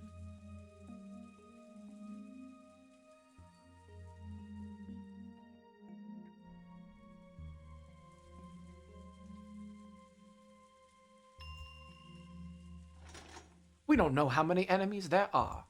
However, we have guns with us. And of course, I've shot guns before. Yeehaw!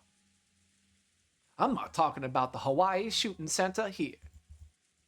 It's been long enough that I can confess. But I once defiantly fired off one of them occupying forces' pistols.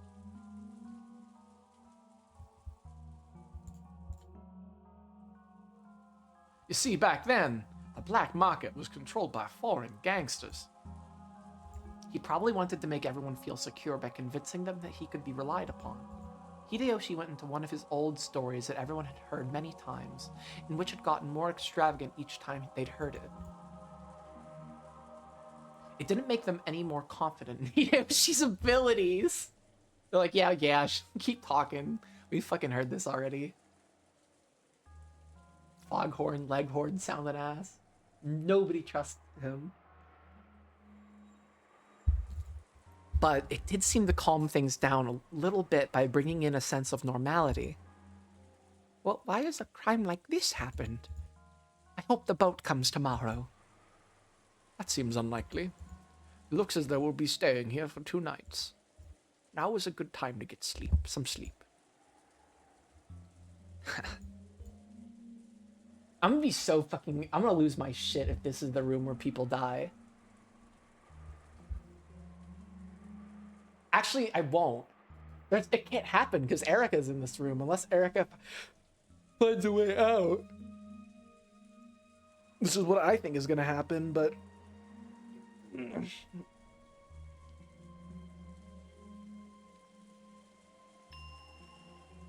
It's already 7 o'clock, damn.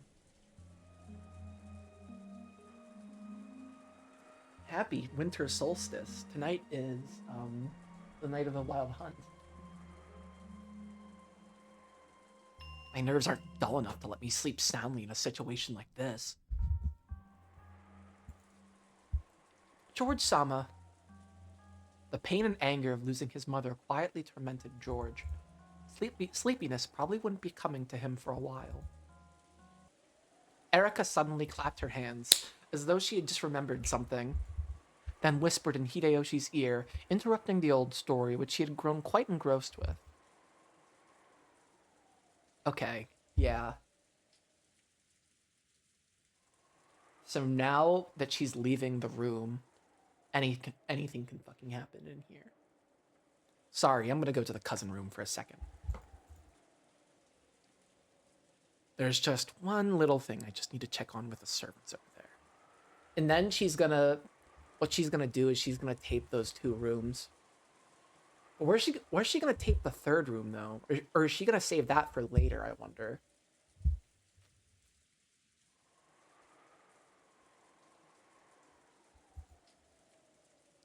Can't you use the phone? You just need to dial the room number. Oh, have you forgotten?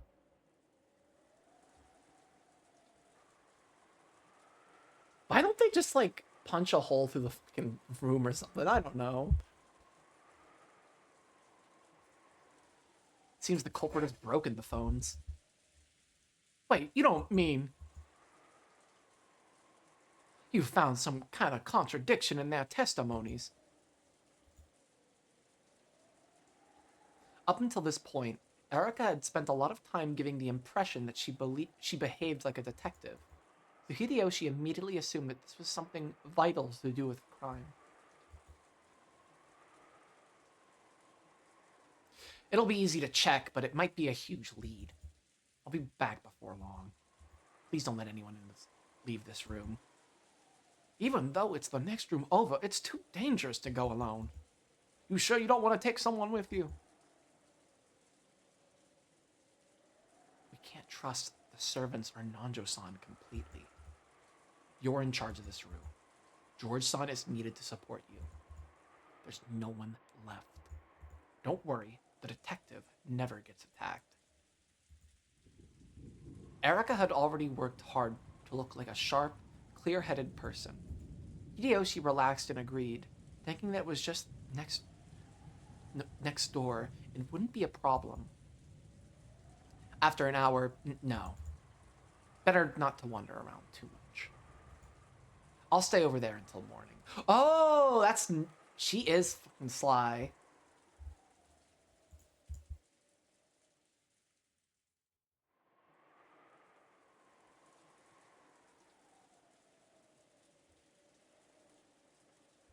And that leaves George, Shannon, Nanjo. This is going to be the room where the murder happens, I think.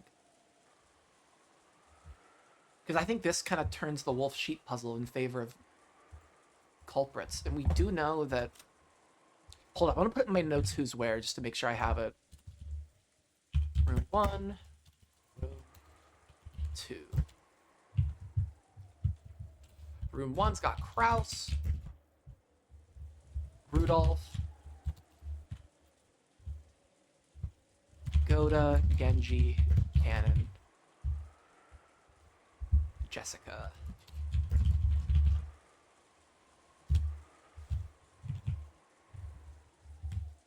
Room 2 has Hideyoshi, Erica, which I'm gonna have a strike through on hers just to make sure she. Where do I go to strike? Can I even strike things through on?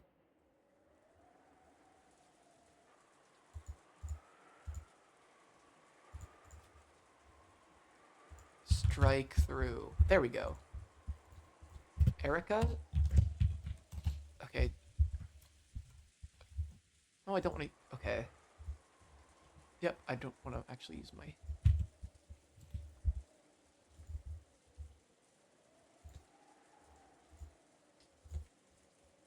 Erica,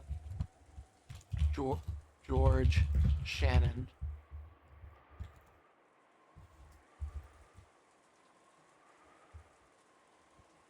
Kumasawa.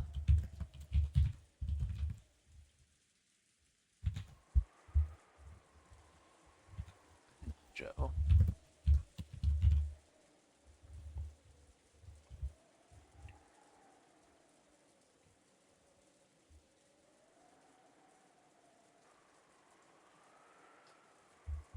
What's fucked up here is one thing. First of all, notice that Jessica and Shannon are in different rooms, which is funny because I'm convinced that these two are the most likely to be Beatrice. I think it's interesting that they were split up. I don't think that this was done randomly, by the way. I think the way that this was set up was done very purposely, the way this was put together.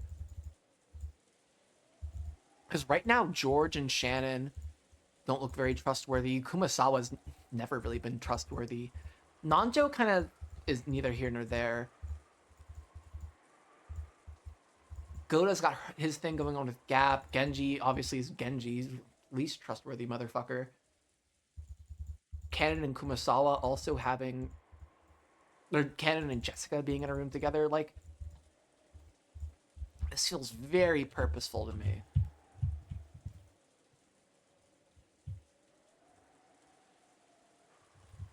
And with Erica gone,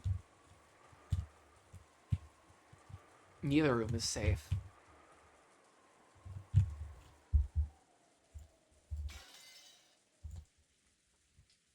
Good thinking. You be careful now. Just a little trip to the next room over. Take good care of this room. Please don't let anyone go outside.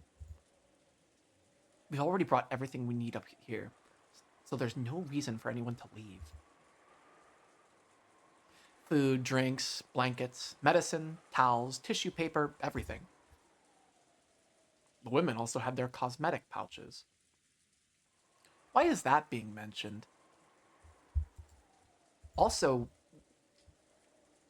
like, I think the only women here are Shannon, Kumasawa, and Jessica.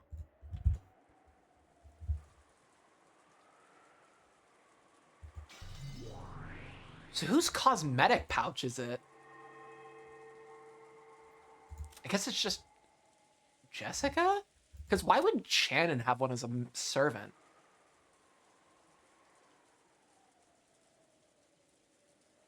I mean, sure, when she's not doing her servant shit, but like... Okay. They could last 48 hours without lacking for anything. I don't know. We aren't just here to protect ourselves. We're also on the lookout for the culprit, if he's among us. Among us. I understand. Good. Goodbye, then. Where are you going, Erica-chan? We promised that no one would go outside. Oh, Erica-chan remembered something important she had to do. She's going to the next room over. Don't worry, she'll be fine. Hideyoshi suspected that Shannon might be one of the culprits. Since he also knew that Shannon and George had a special relationship, he had apparently thought it would be prudent to mislead George about Erica's actions and motives. Hideyoshi slowly opened the door and checked both ways down the corridor, his gun raised. It's okay. No one's there. That's far enough. For all we know, Shannon-san might take George-san hostage as soon as you leave the room, right? It's careless even just showing your back to them, as you're doing now. You're right. Then be careful. Tell me about it later. Sure. Bye then. Erica closed the door, pushing Hideyoshi back inside. She then waited for the sound of the lock on the inside, and her smiling eyes opened wide. Her expression had become ruthless and intelligent. In this way, Erica was able to gain several hours during which all of the suspects were sealed up and she alone was free.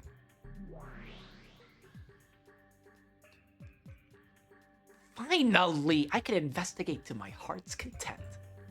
But first, Ushiramiya Battler! Use my full name. Allow me to confirm the location of all characters present. Repeat it. Of course, I'm not obligated to respond, remember?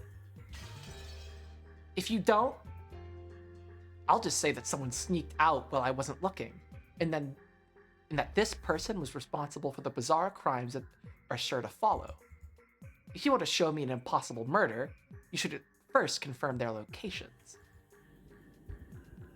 Sure, why not?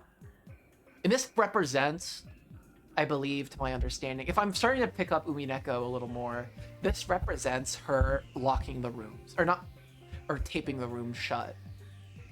And this is how she's able to use the red truth by doing this.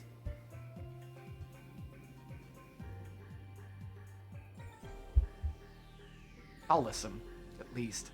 Let me hear it.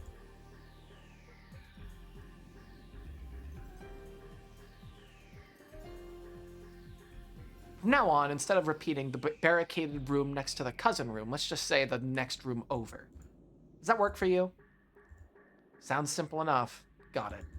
And? While I check everyone's locations, as I am about to, I am not concerned with whether they're alive or dead. Think of it as the location of their body. And of course, I'm referring to the current point in time.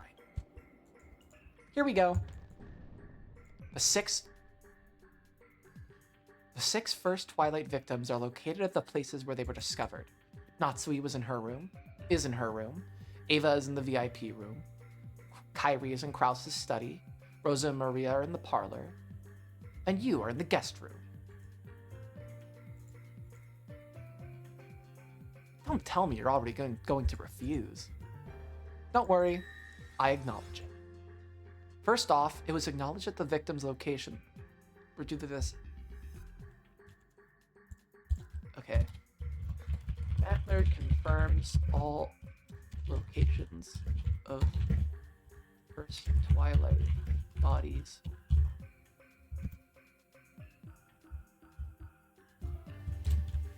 Alright, I have to be right back again. This is just gonna be how it keeps happening. This is the power of coffee.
Okay, I'm back.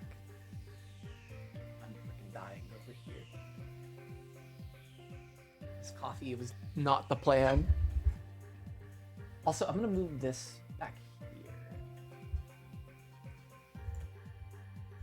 There we go. First off, it was acknowledged that the victims' locations were the same as the rooms that had been shown by the witch's side's illusion. Good. I'll continue. Hideyoshi, George, Shannon, Kumasawa, and Nanja were in the next room over. Acknowledged. With that, the humans in the room Erica had just left had been specified. Carefully checking even obvious things like that was the most basic part of playing on the human side. Good. I'll continue. Everyone else is in the cousin room. This is where Battler refuses. Battler refuses this one. The word everyone drew a slight reaction from Battler. The intuition he built up from all of his previous games told him not to answer this one instantly. I refuse. Acknowledging that would mean that Kinzo's corpse would also have to be in the cousin room. Ah, pardon me. It has already been shown that Kinzo no longer exists. So please remove him from the word everyone. Why are you using the word everyone for the cousin room alone? Ooh, and this is how she tries to get his ass. Why are you so vague? You could just mention the name Kraus and the other 5 individually. It'd just be too much of a pain to read out all their names. Or is there something wrong? Does using the word everyone create a problem with some trick of yours?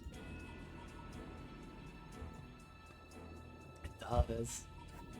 If Battler had been told to repeat Kraus, Rudolph, Jessica, Genji, Goda, and Cannon are in the cousin room,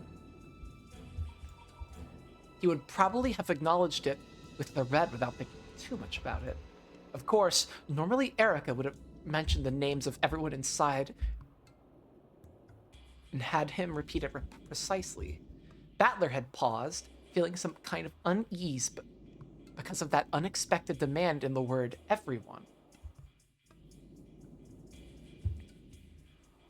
Excluding me and Kinzo, there are 17 people on this island. 6 were killed and are lying in the mansion.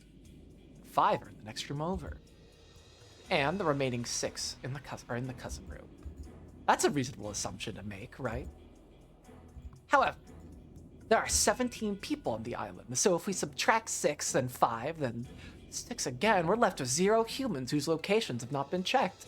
But that sort of assumption would be extremely dangerous. I'm pretty sure that this sort of trick involving names and numbers of people caused you a lot of trouble with Nanjo's murder in the 3rd game.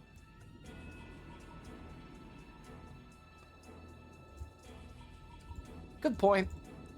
That trick worked because the 18 names given didn't match up with the 18 people who actually existed, leaving room to add in an unknown person. Exactly. And so I can't feel secure just by checking their locations by name. That's why I use the word everyone. That word can prevent you from using a new trick that I haven't even thought of.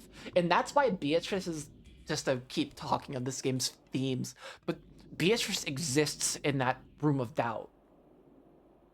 This is her trying to eliminate the doubt.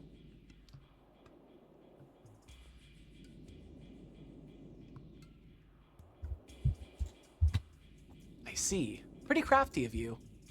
If Battler was planning a new trick where the names and number of people would be used to create fake alibis, false alibis, like the murder of Nanjo in the 3rd game, even naming off all 17 people and checking their positions left a trace of uncertainty behind. And if he cleverly managed to slip somebody past the names and number of people, for example, let's say that an unknown assassin X is hiding on this island. Let's call him Puru Puru Pico Man. I see. Even if you list everyone's names and check their location, this Puru Puru Pico Man guy would fall outside the net. Precisely.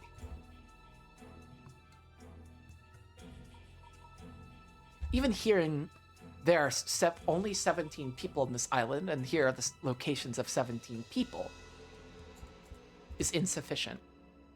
There's already a precedent for this.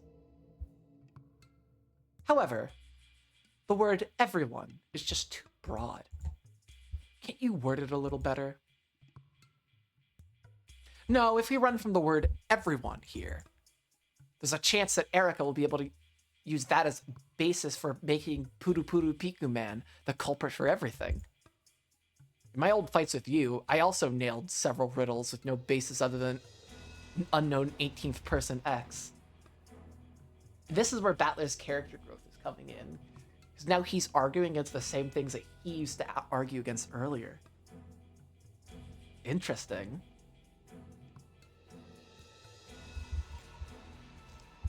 The word everyone is significant. Make sure you think very carefully first. Erica wore a full but evil smile, confident that she had made a powerful move. Players on the witch side must eradicate all possibilities that would be possible for humans. If I don't crush any chances of this ridiculously named Puru Puru Piku Man, right now, he'll be used to explain everything the witch does. That was a move I liked to use in my old games with Beato. Back at the very beginning of the fight, my counterattacks were all based on the unknown 19th person X. Because of that, Beato had restricted the number of people on the island, making it necessary to eliminate any unknown person hiding somewhere. In that case, this time is the same. So just like Beato did, I need to get rid of any leeway in which that X can exist. But I thought... Doesn't that not work at the Red Truth, though?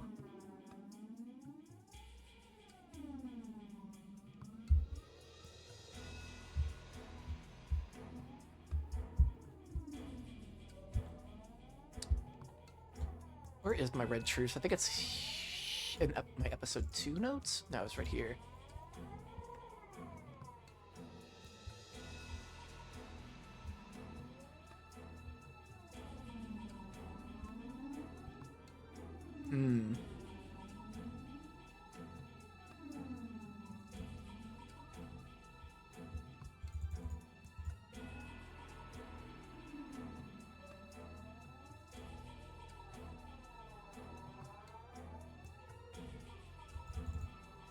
This is really tricky.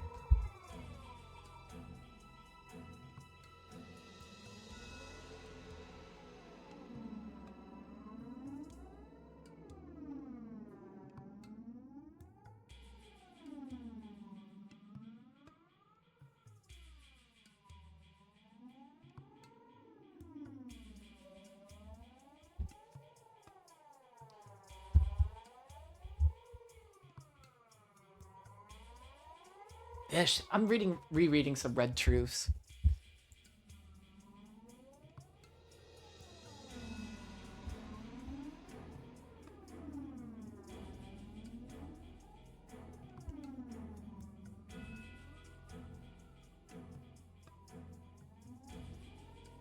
So just like Beato did, I need to get rid of any leeway in which that X can exist.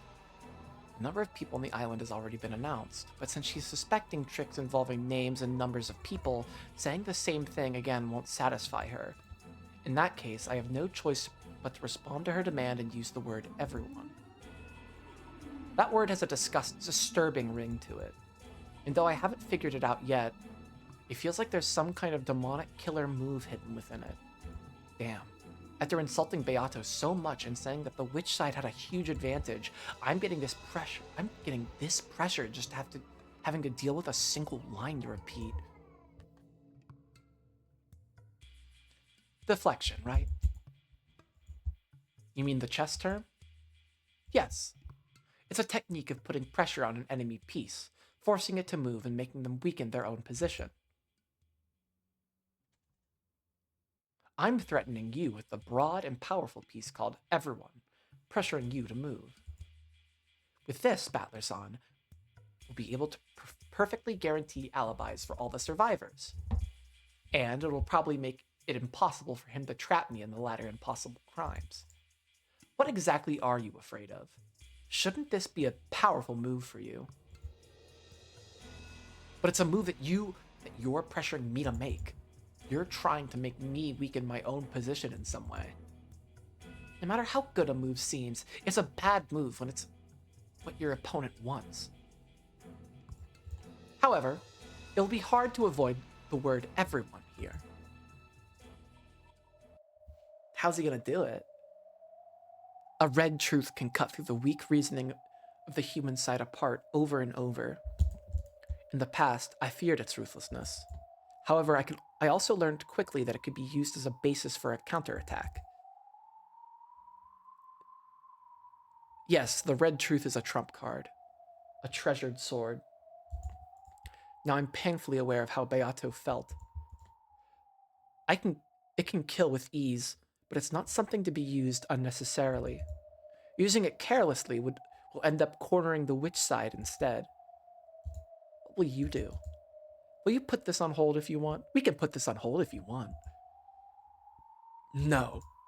Okay, I acknowledge it. I acknowledge that everyone else is in the cousin room.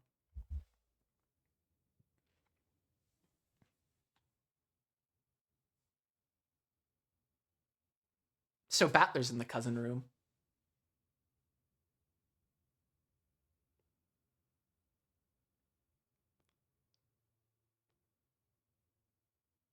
Okay, Battler's in the cousin room.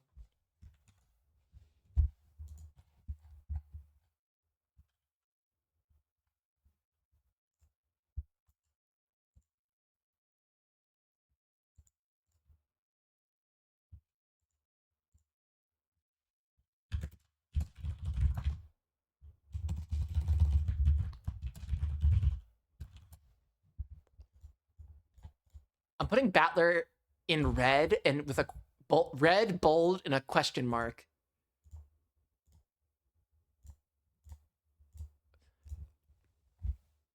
So I think based off that red truth, the next murder will happen in the cousin room.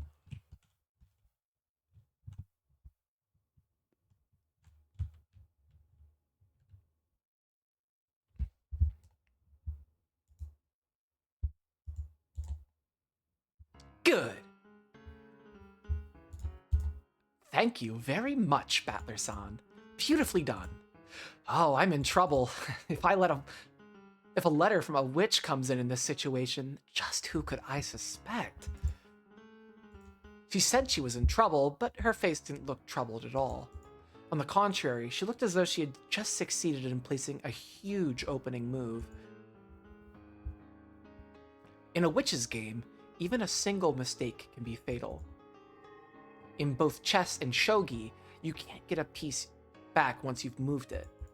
That last exchange had left a bad aftertaste, as though flesh had been torn and bones broken. That should be enough of confirming positions. Shall we continue the game? Yes, we shall. Glanor! Yes, Lady Erika. Let's get started right away. Let's use the privilege our merciful game master has given us. Yes, understood. Gertrude, Cornelia, use 2 rooms with the 3 sets of seals. Use 2 rooms with the 3 sets of seals we were given. Let it be known that...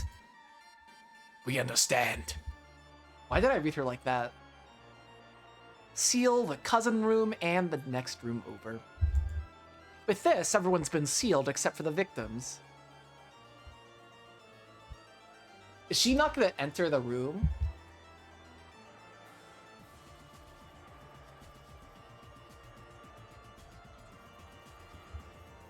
That's going to be really interesting if she does not enter the cousin room, and all she does is seal the entrance.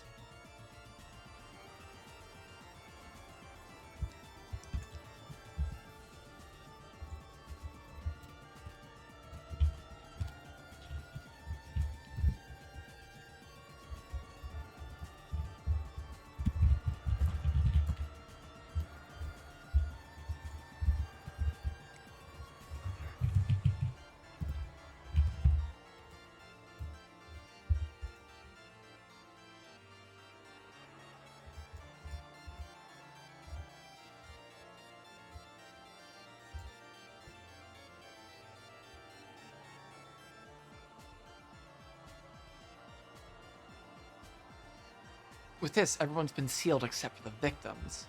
No matter what happens after this, the humans within the seals won't be a problem. And if Battler's alive, then he's in there.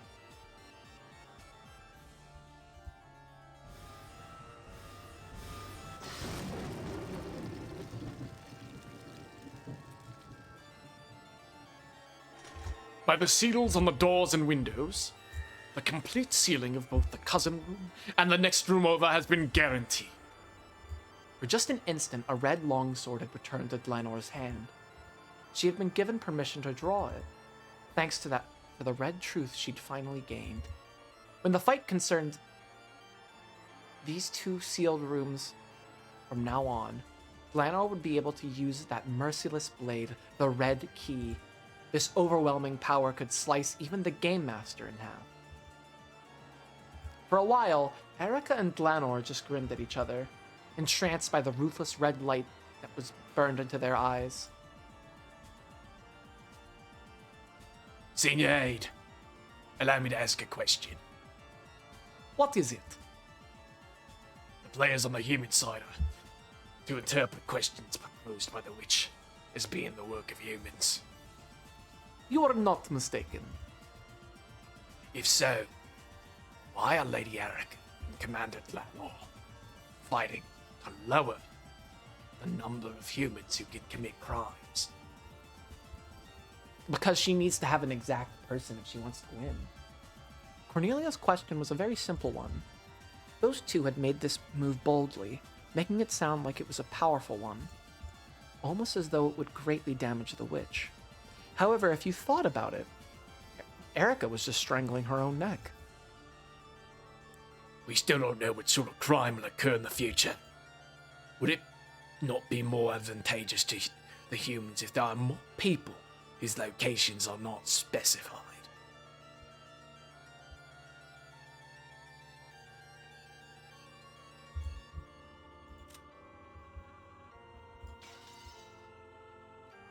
No, that it is not yet the time for the lady or the commander to reveal their thoughts.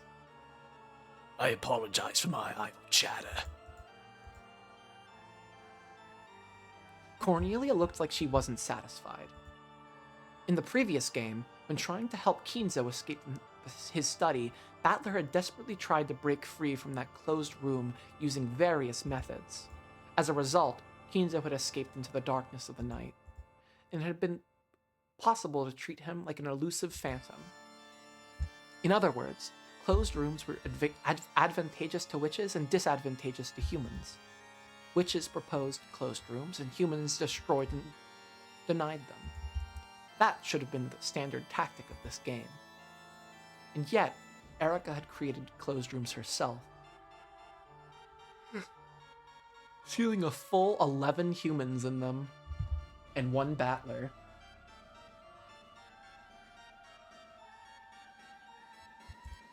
In other words, this was the same as abandoning the right to use those 11 people when explaining all of their later tricks.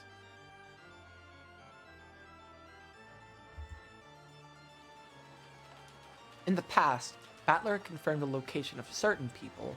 That had been to check whether certain pieces existed within which he could break closed rooms, a completely different situation.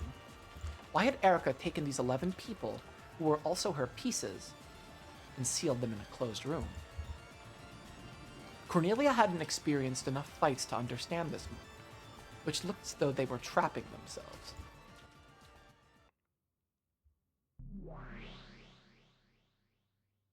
A disturbing move. What on earth is Erica planning? It isn't necessarily an attack. In chess and shogi, strengthening the guard around your king is an excellent strategy. In other words, the seals around those two rooms aren't an attack, but a guard. That seems likely. Thanks to that, it's hard to lay a hand on the survivors. It'll be tough to carry out the second Twilight. Ah, I see. The witch side has an advantage when more riddles are presented. Yeah, after all, if even one riddle goes unsolved, the witch wins. Each new closed room we present increases our advantage. The riddles that the witch side sets up are equivalent to attacks. The human side must perfectly intercept all of those. It's almost like a penalty shootout, where letting a single point slip by means defeat. So, the witch side wants to increase its number of attacks. The human side wants to lower the number of attacks. When Battler had fought on the human side, he hadn't thought of the survivors holding up in a room as being particularly useful. However, from the witch side's perspective, this strategy was simple but effective. What made Beato incredible was how she bluffed and sneered at this tactic, as though it was completely useless. On the inside, she must have been so worried over how to break down all of these barricades in each game. Right now, I'm sure of that. I see. So strengthening your guard to make it hard for a crime to occur is one way for the human side to fight. However, that's a simple move. The great detective Furudo Erika wouldn't have looked so confident after playing a move like that. Would Erika be happy after playing a defensive move? Though this move looks as though she's restraining herself, it's also extremely unlikely that Erika was playing defensively. I'm sure that this is an attack, not a move made for defense, though I don't know what kind of attack it is.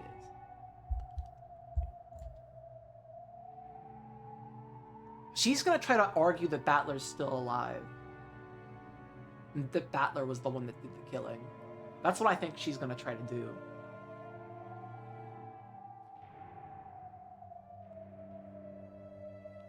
Or at least to argue that any one of the 6 people killed during the first Twilight could have been the murderer. Based off the red truth that everyone else alive is in the cousin room.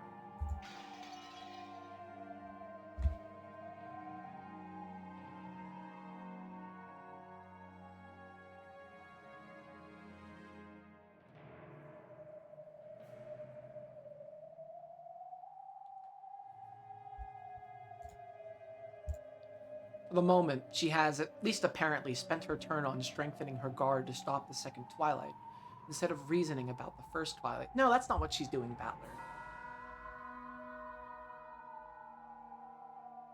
She's forcing you into a logical corner. If they push, pull back. If they pull back, push.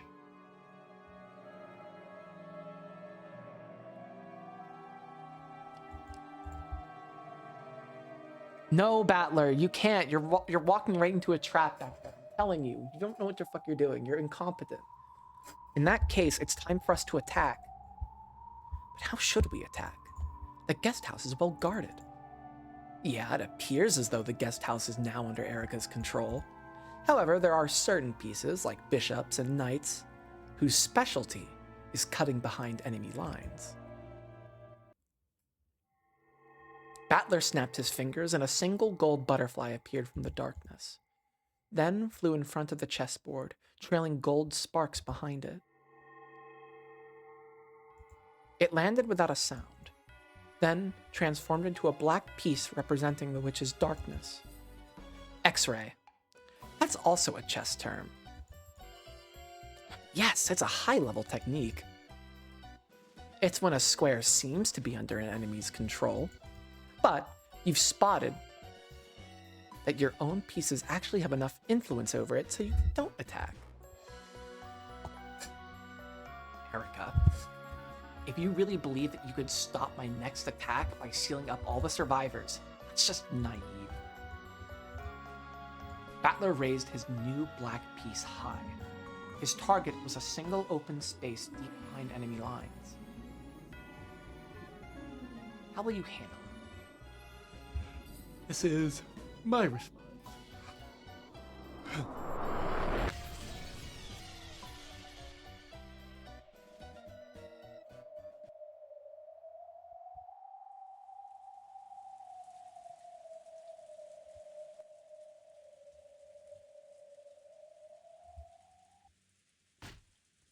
Ha!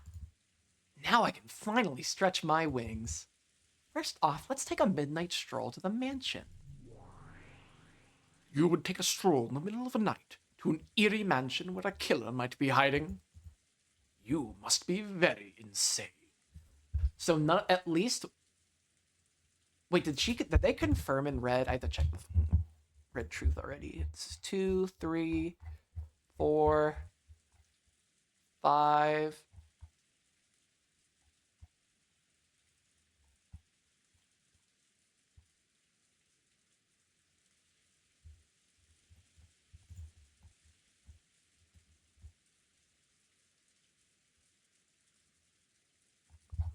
No, I'm not counting this right. Fuck. 2, 3, 4, 5.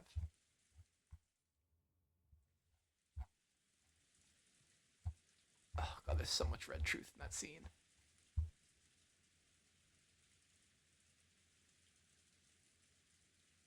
Okay, yeah, it's right here.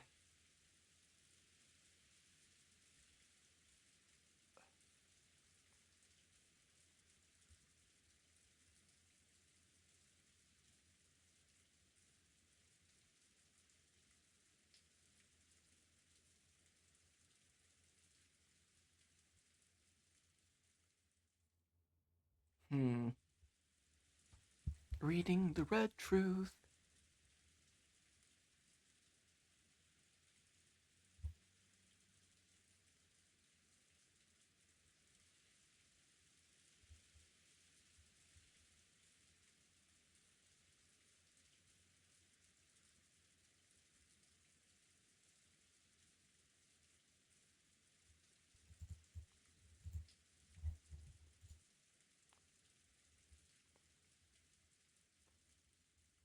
You must be very insane. Not at all. I worked so hard to get this time to myself, didn't I? It feels like free time after a swimming lesson. Now that Barncastle was nowhere in sight, Erica was regaining her high spirits. She wasn't exaggerating when she said she was spreading her wings.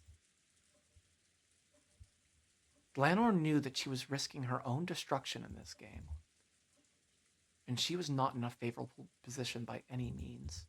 Glanor could do nothing but assist Erica, so that she could fight to the best of her abilities.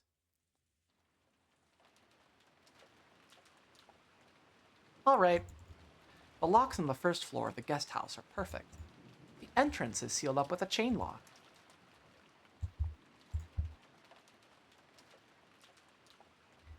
Before leaving the guest house, Erica did a check of the first floor, making sure that nothing was out of place. Then she found a flashlight and an umbrella in the servant room next to the entrance. Then let's go. Yeah. We at least have to check the cause of death for all 6. She unset the chain, unlocked the door, and opened it. The freezing outside air poured in. It appears to be quite windy still. Well, this body is just a cage of flesh to me. I don't care if it gets wet or cold. Let's go. When Erica dropped her gaze to open her umbrella, she noticed something lying at her feet. A letter. Placed by Battler in this case, I believe. It's one of the unusual letters. It was one of those letters sent by the witch, the seal of the one-winged eagle on it. It had been wedged under the outside mat in the front entrance, as though someone had predicted that Erica would eventually leave for the mansion by this way. It was in the shadows of the large eaves, so that it avoided the rain entirely. So it's here already, almost as though it was waiting for me. She bent over and picked it up. She then tore it open recklessly and pulled the letter inside out of it. A message had been written in neat letters. "Welcome, Furuto Erika-sama," it says. Oh, it's calling me by name. I totally saw this coming. What does it say? It's an advance notice for a crime. No, I should say it's a report after the fact. Apparently, they have taken Ushirimiya Battler's corpse. It's basically saying, please try looking for it. So this isn't the tear apart the two who are close of the second Twilight. Well, disappearing corpses happened a few times in Beato's games, too. There's nothing really new about this. Erica shrugged and scorned the letter. However, this letter was a real attack. All the survivors were sealed in rooms on the second floor. And, at the very end, after she had gone around with Kraus and the others to check the locks on the doors and windows, Erica had personally confirmed that there was nothing at this spot. So, this was an attack saying someone who shouldn't be here placed the letter, and that someone was a witch. That was also an attack that the old Beato would often use.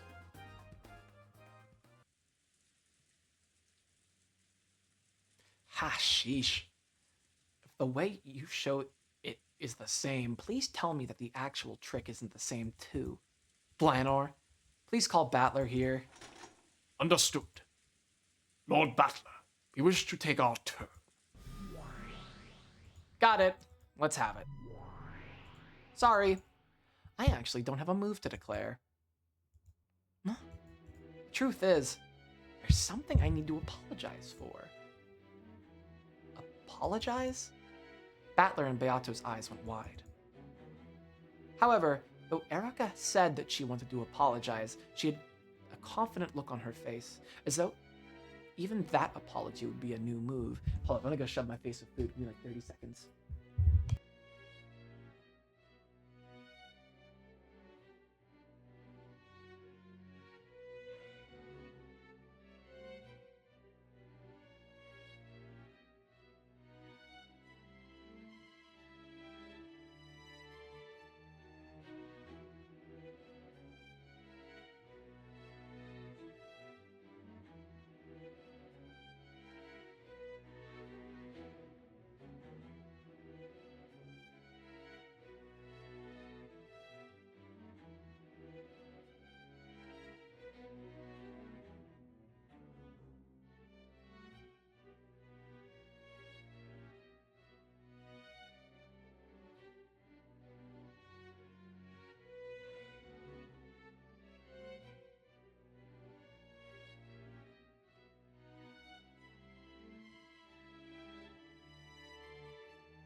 So Battler glared at her dubiously, without letting his guard down. It's about those retroactive seals. I actually already sealed one place. I apologize for taking so long to report this to you. You already sealed something? In other words, you've already used up all 3 rooms worth? Yep. I promised that I would report on it right away, but I completely forgot until just now. You have my sincere apologies. You don't look like someone who's sincerely apologizing. Well, that's fine. I'm the one who gave you that privilege. And then she sealed Battler's room.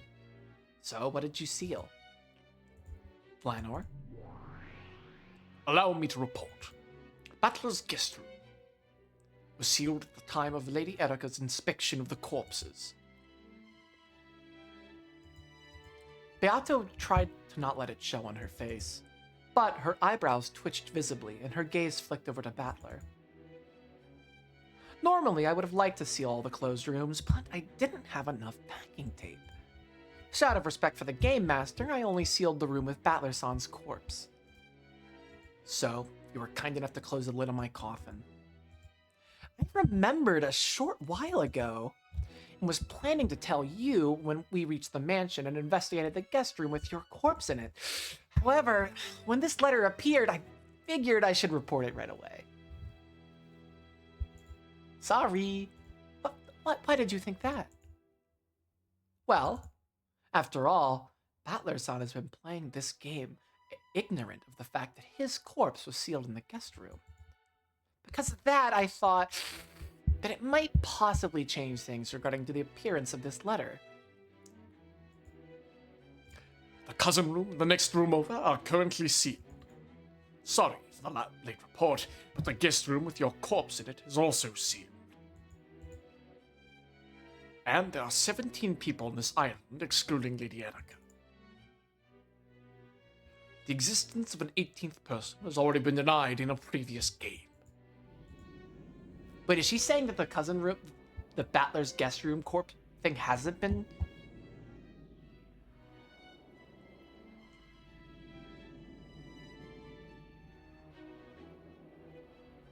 So is Battler's corpse still in there? I'm confused. And was the letter a lie? Or am I overthinking this and they just haven't revealed the state of Battler's corpse yet?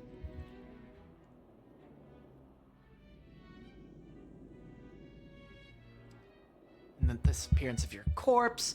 I thought maybe. I thought this might change things around a bit. Erica laughed crudely while staring into Battler's eyes to see if he was panicked or disturbed. Battler-san. Stay calm. Erica has just made her report a bit late. There's no need to lose your cool. Erica had suspected it since the beginning. It was possible that Battler actually hadn't been killed and was still alive. And if he was alive, then the letter that had suddenly appeared was easy to explain, even though all the survivors were sealed up. Judging by Beato's faint agitation, maybe Erica's guess had been right on the mark. Battler played dead and somehow got around Erica's examination. And then, while everyone was barricading themselves in the guest house, he snuck out of the guest room. After that, he placed a letter detailing the disappearance of his own corpse in the entrance to the lobby and hid himself. If that was the truth, the seals that had been placed on Battler's guest room at the time of Erica's examination were now very significant. In other words, if this was a trick they'd used, then Battler would certainly have broken the seals when he left the guest room. The trick would not be workable without breaking the seals. Since the survivors were all sealed up inside the guest house, then if the seals in the guest room were broken, it meant acknowledging that at least one of the victims was actually alive. If Battler had known about the seals earlier, it was likely that he would have advanced the game in a different way to avoid this. In other words, it was very likely that an announcement about the seals would have had a large effect on the rest of Battler's game. Erica was saying if Battler avoided breaking the seals because he was pretending to be a corpse and instead remained inside the guest room, perhaps this letter would not have appeared in the story. If Battler was actually alive and had placed the letter there, then now that Erica's seals had come into play, there was a chance that his trick would cause a contradiction somewhere down the line. That sort of contradiction is called a logic error. A logic error? I think we heard about it really early on in this story. It's a violation of the rules, the greatest and worst form of error, which the witch side must avoid making. Yeah, I remember. It was something about the two sides of the tale not matching and creating a contradiction. Do you remember the magic for making candy appear inside an overturned cup? Yeah. Maria One-chan and Erica were fighting about that. Apparently, that was just a simple trick where someone slipped the candy into the cup while Oni-chan had her eyes closed. That's right. Since Maria did not observe the process of the trick and was only given the result, she accepted the illusion of magic, that the candy had appeared by magic inside the cup, and magic was established. Okay, so a logic error would be a trick that has become impossible. If you think about it, Erica and Maria's fierce red and blue truth battle over this magic was the real opening of this tale's fight. Let's try to remember that exchange. The heartless truth was that it had all been a trick. Making the candy appear in the cup by magic had been nothing more than Beato's claim. Magic can only do things that one can accomplish. In other words, you can only have a magical result if it's something that could have been done without magic. Let's be clear. Let me be clear. There are two general types of magic. If you summon giants and make towers grow from the ground, but when the lid is taken off, nothing has happened in the rose garden, that's one type of magic. That's just an illusion. It's a lie, with no observers to take place where the witch says it did, in a location without any of the anti-magic toxin. Magic doesn't have to match a result is the most simple kind, a lie. This is the same as a worthless delusion, an illusion, a daydream. Even battlers saw through it partway through the third game. Then, there is another kind, which we might call true magic. Magic that matches a result.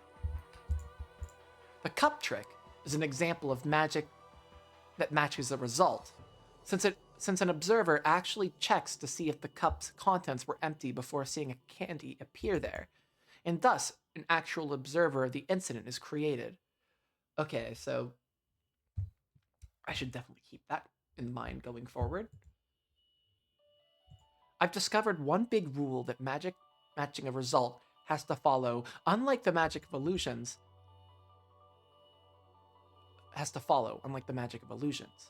The rule is that only the unobserved process of what you accomplished can be transformed into magic. The unobserved. I can speak even more generally and ruthlessly. In short, all forms of magic are tricks. Only things that can be accomplished without magic have a matching result.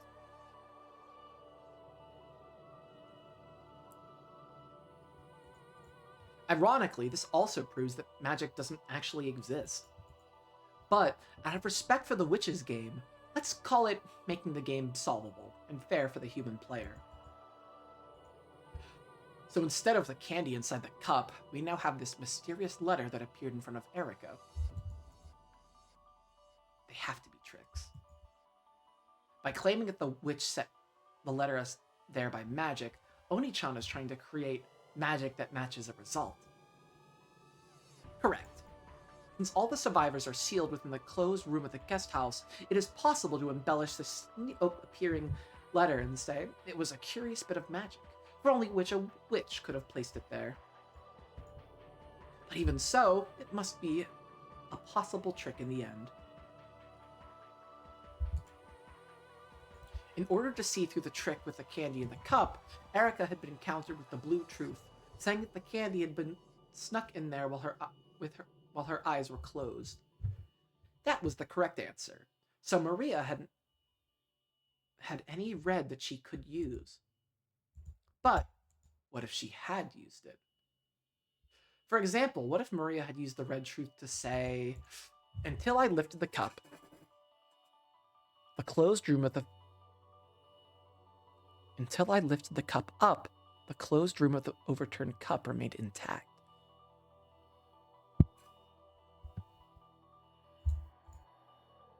The red truth can only be used to refer to the truth, right?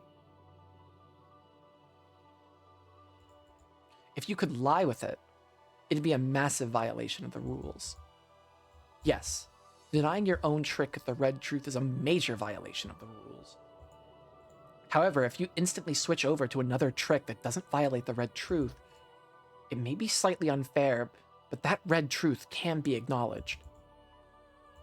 So in this case, the witch's side would need to immediately propose another trick that doesn't contradict the red truth, stating the closed room inside the cup was preserved.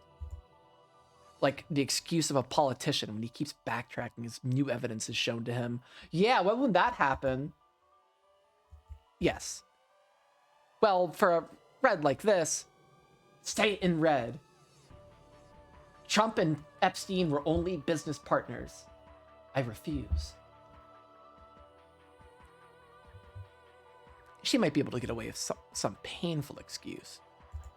Maybe there was some device in the table, or maybe it was a trick cup with a fake bottom. But if those possibilities had been denied beforehand, this would not be valid. The more red truths there are, the harder it is to talk your way out. In actuality, the candy had been put in the cup while Maria's eyes were closed. However, if when Erica saw through that, Maria had used the red truth to say that the closed room with the cup had been preserved, the witch would have to rush and revise the scenario to a new trick that still worked logically after that new red. Revising the scenario is an unfair move that would never be allowed in the mystery genre. However, the very act of revising the scenario takes place inside the witch's head, which is an unobservable world. So if she claimed that she'd been using the trick with the fake bottom cup from the beginning, no one could deny it. So even if it really was a trick done while One-chan's eyes were closed, as long as the witch leaves herself a way out, she can even switch between truths or tricks. Rather than calling this an action available to witches, we should probably say that it's only usable by the game master, the one who creates and writes. But even so, the new truth must not contradict any of the previously stated red truths. If the red truth makes it so the trick no longer makes logical sense, then there will be a mismatch between the two sides of the story. The illusory result that the game master claims is magic, and the true result that was brought about by a trick. So, when we get a contradiction and it no longer makes logical sense, we call it a logic error. And that would mean the destruction of the witch's game.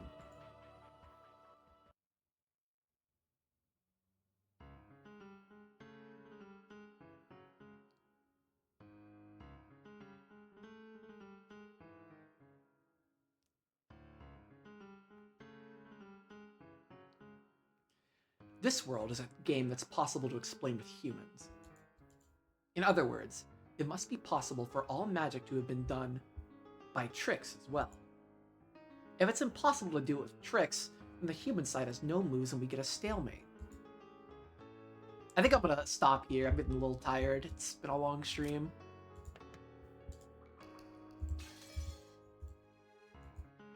But it was fun. Alright, I'll be back tomorrow.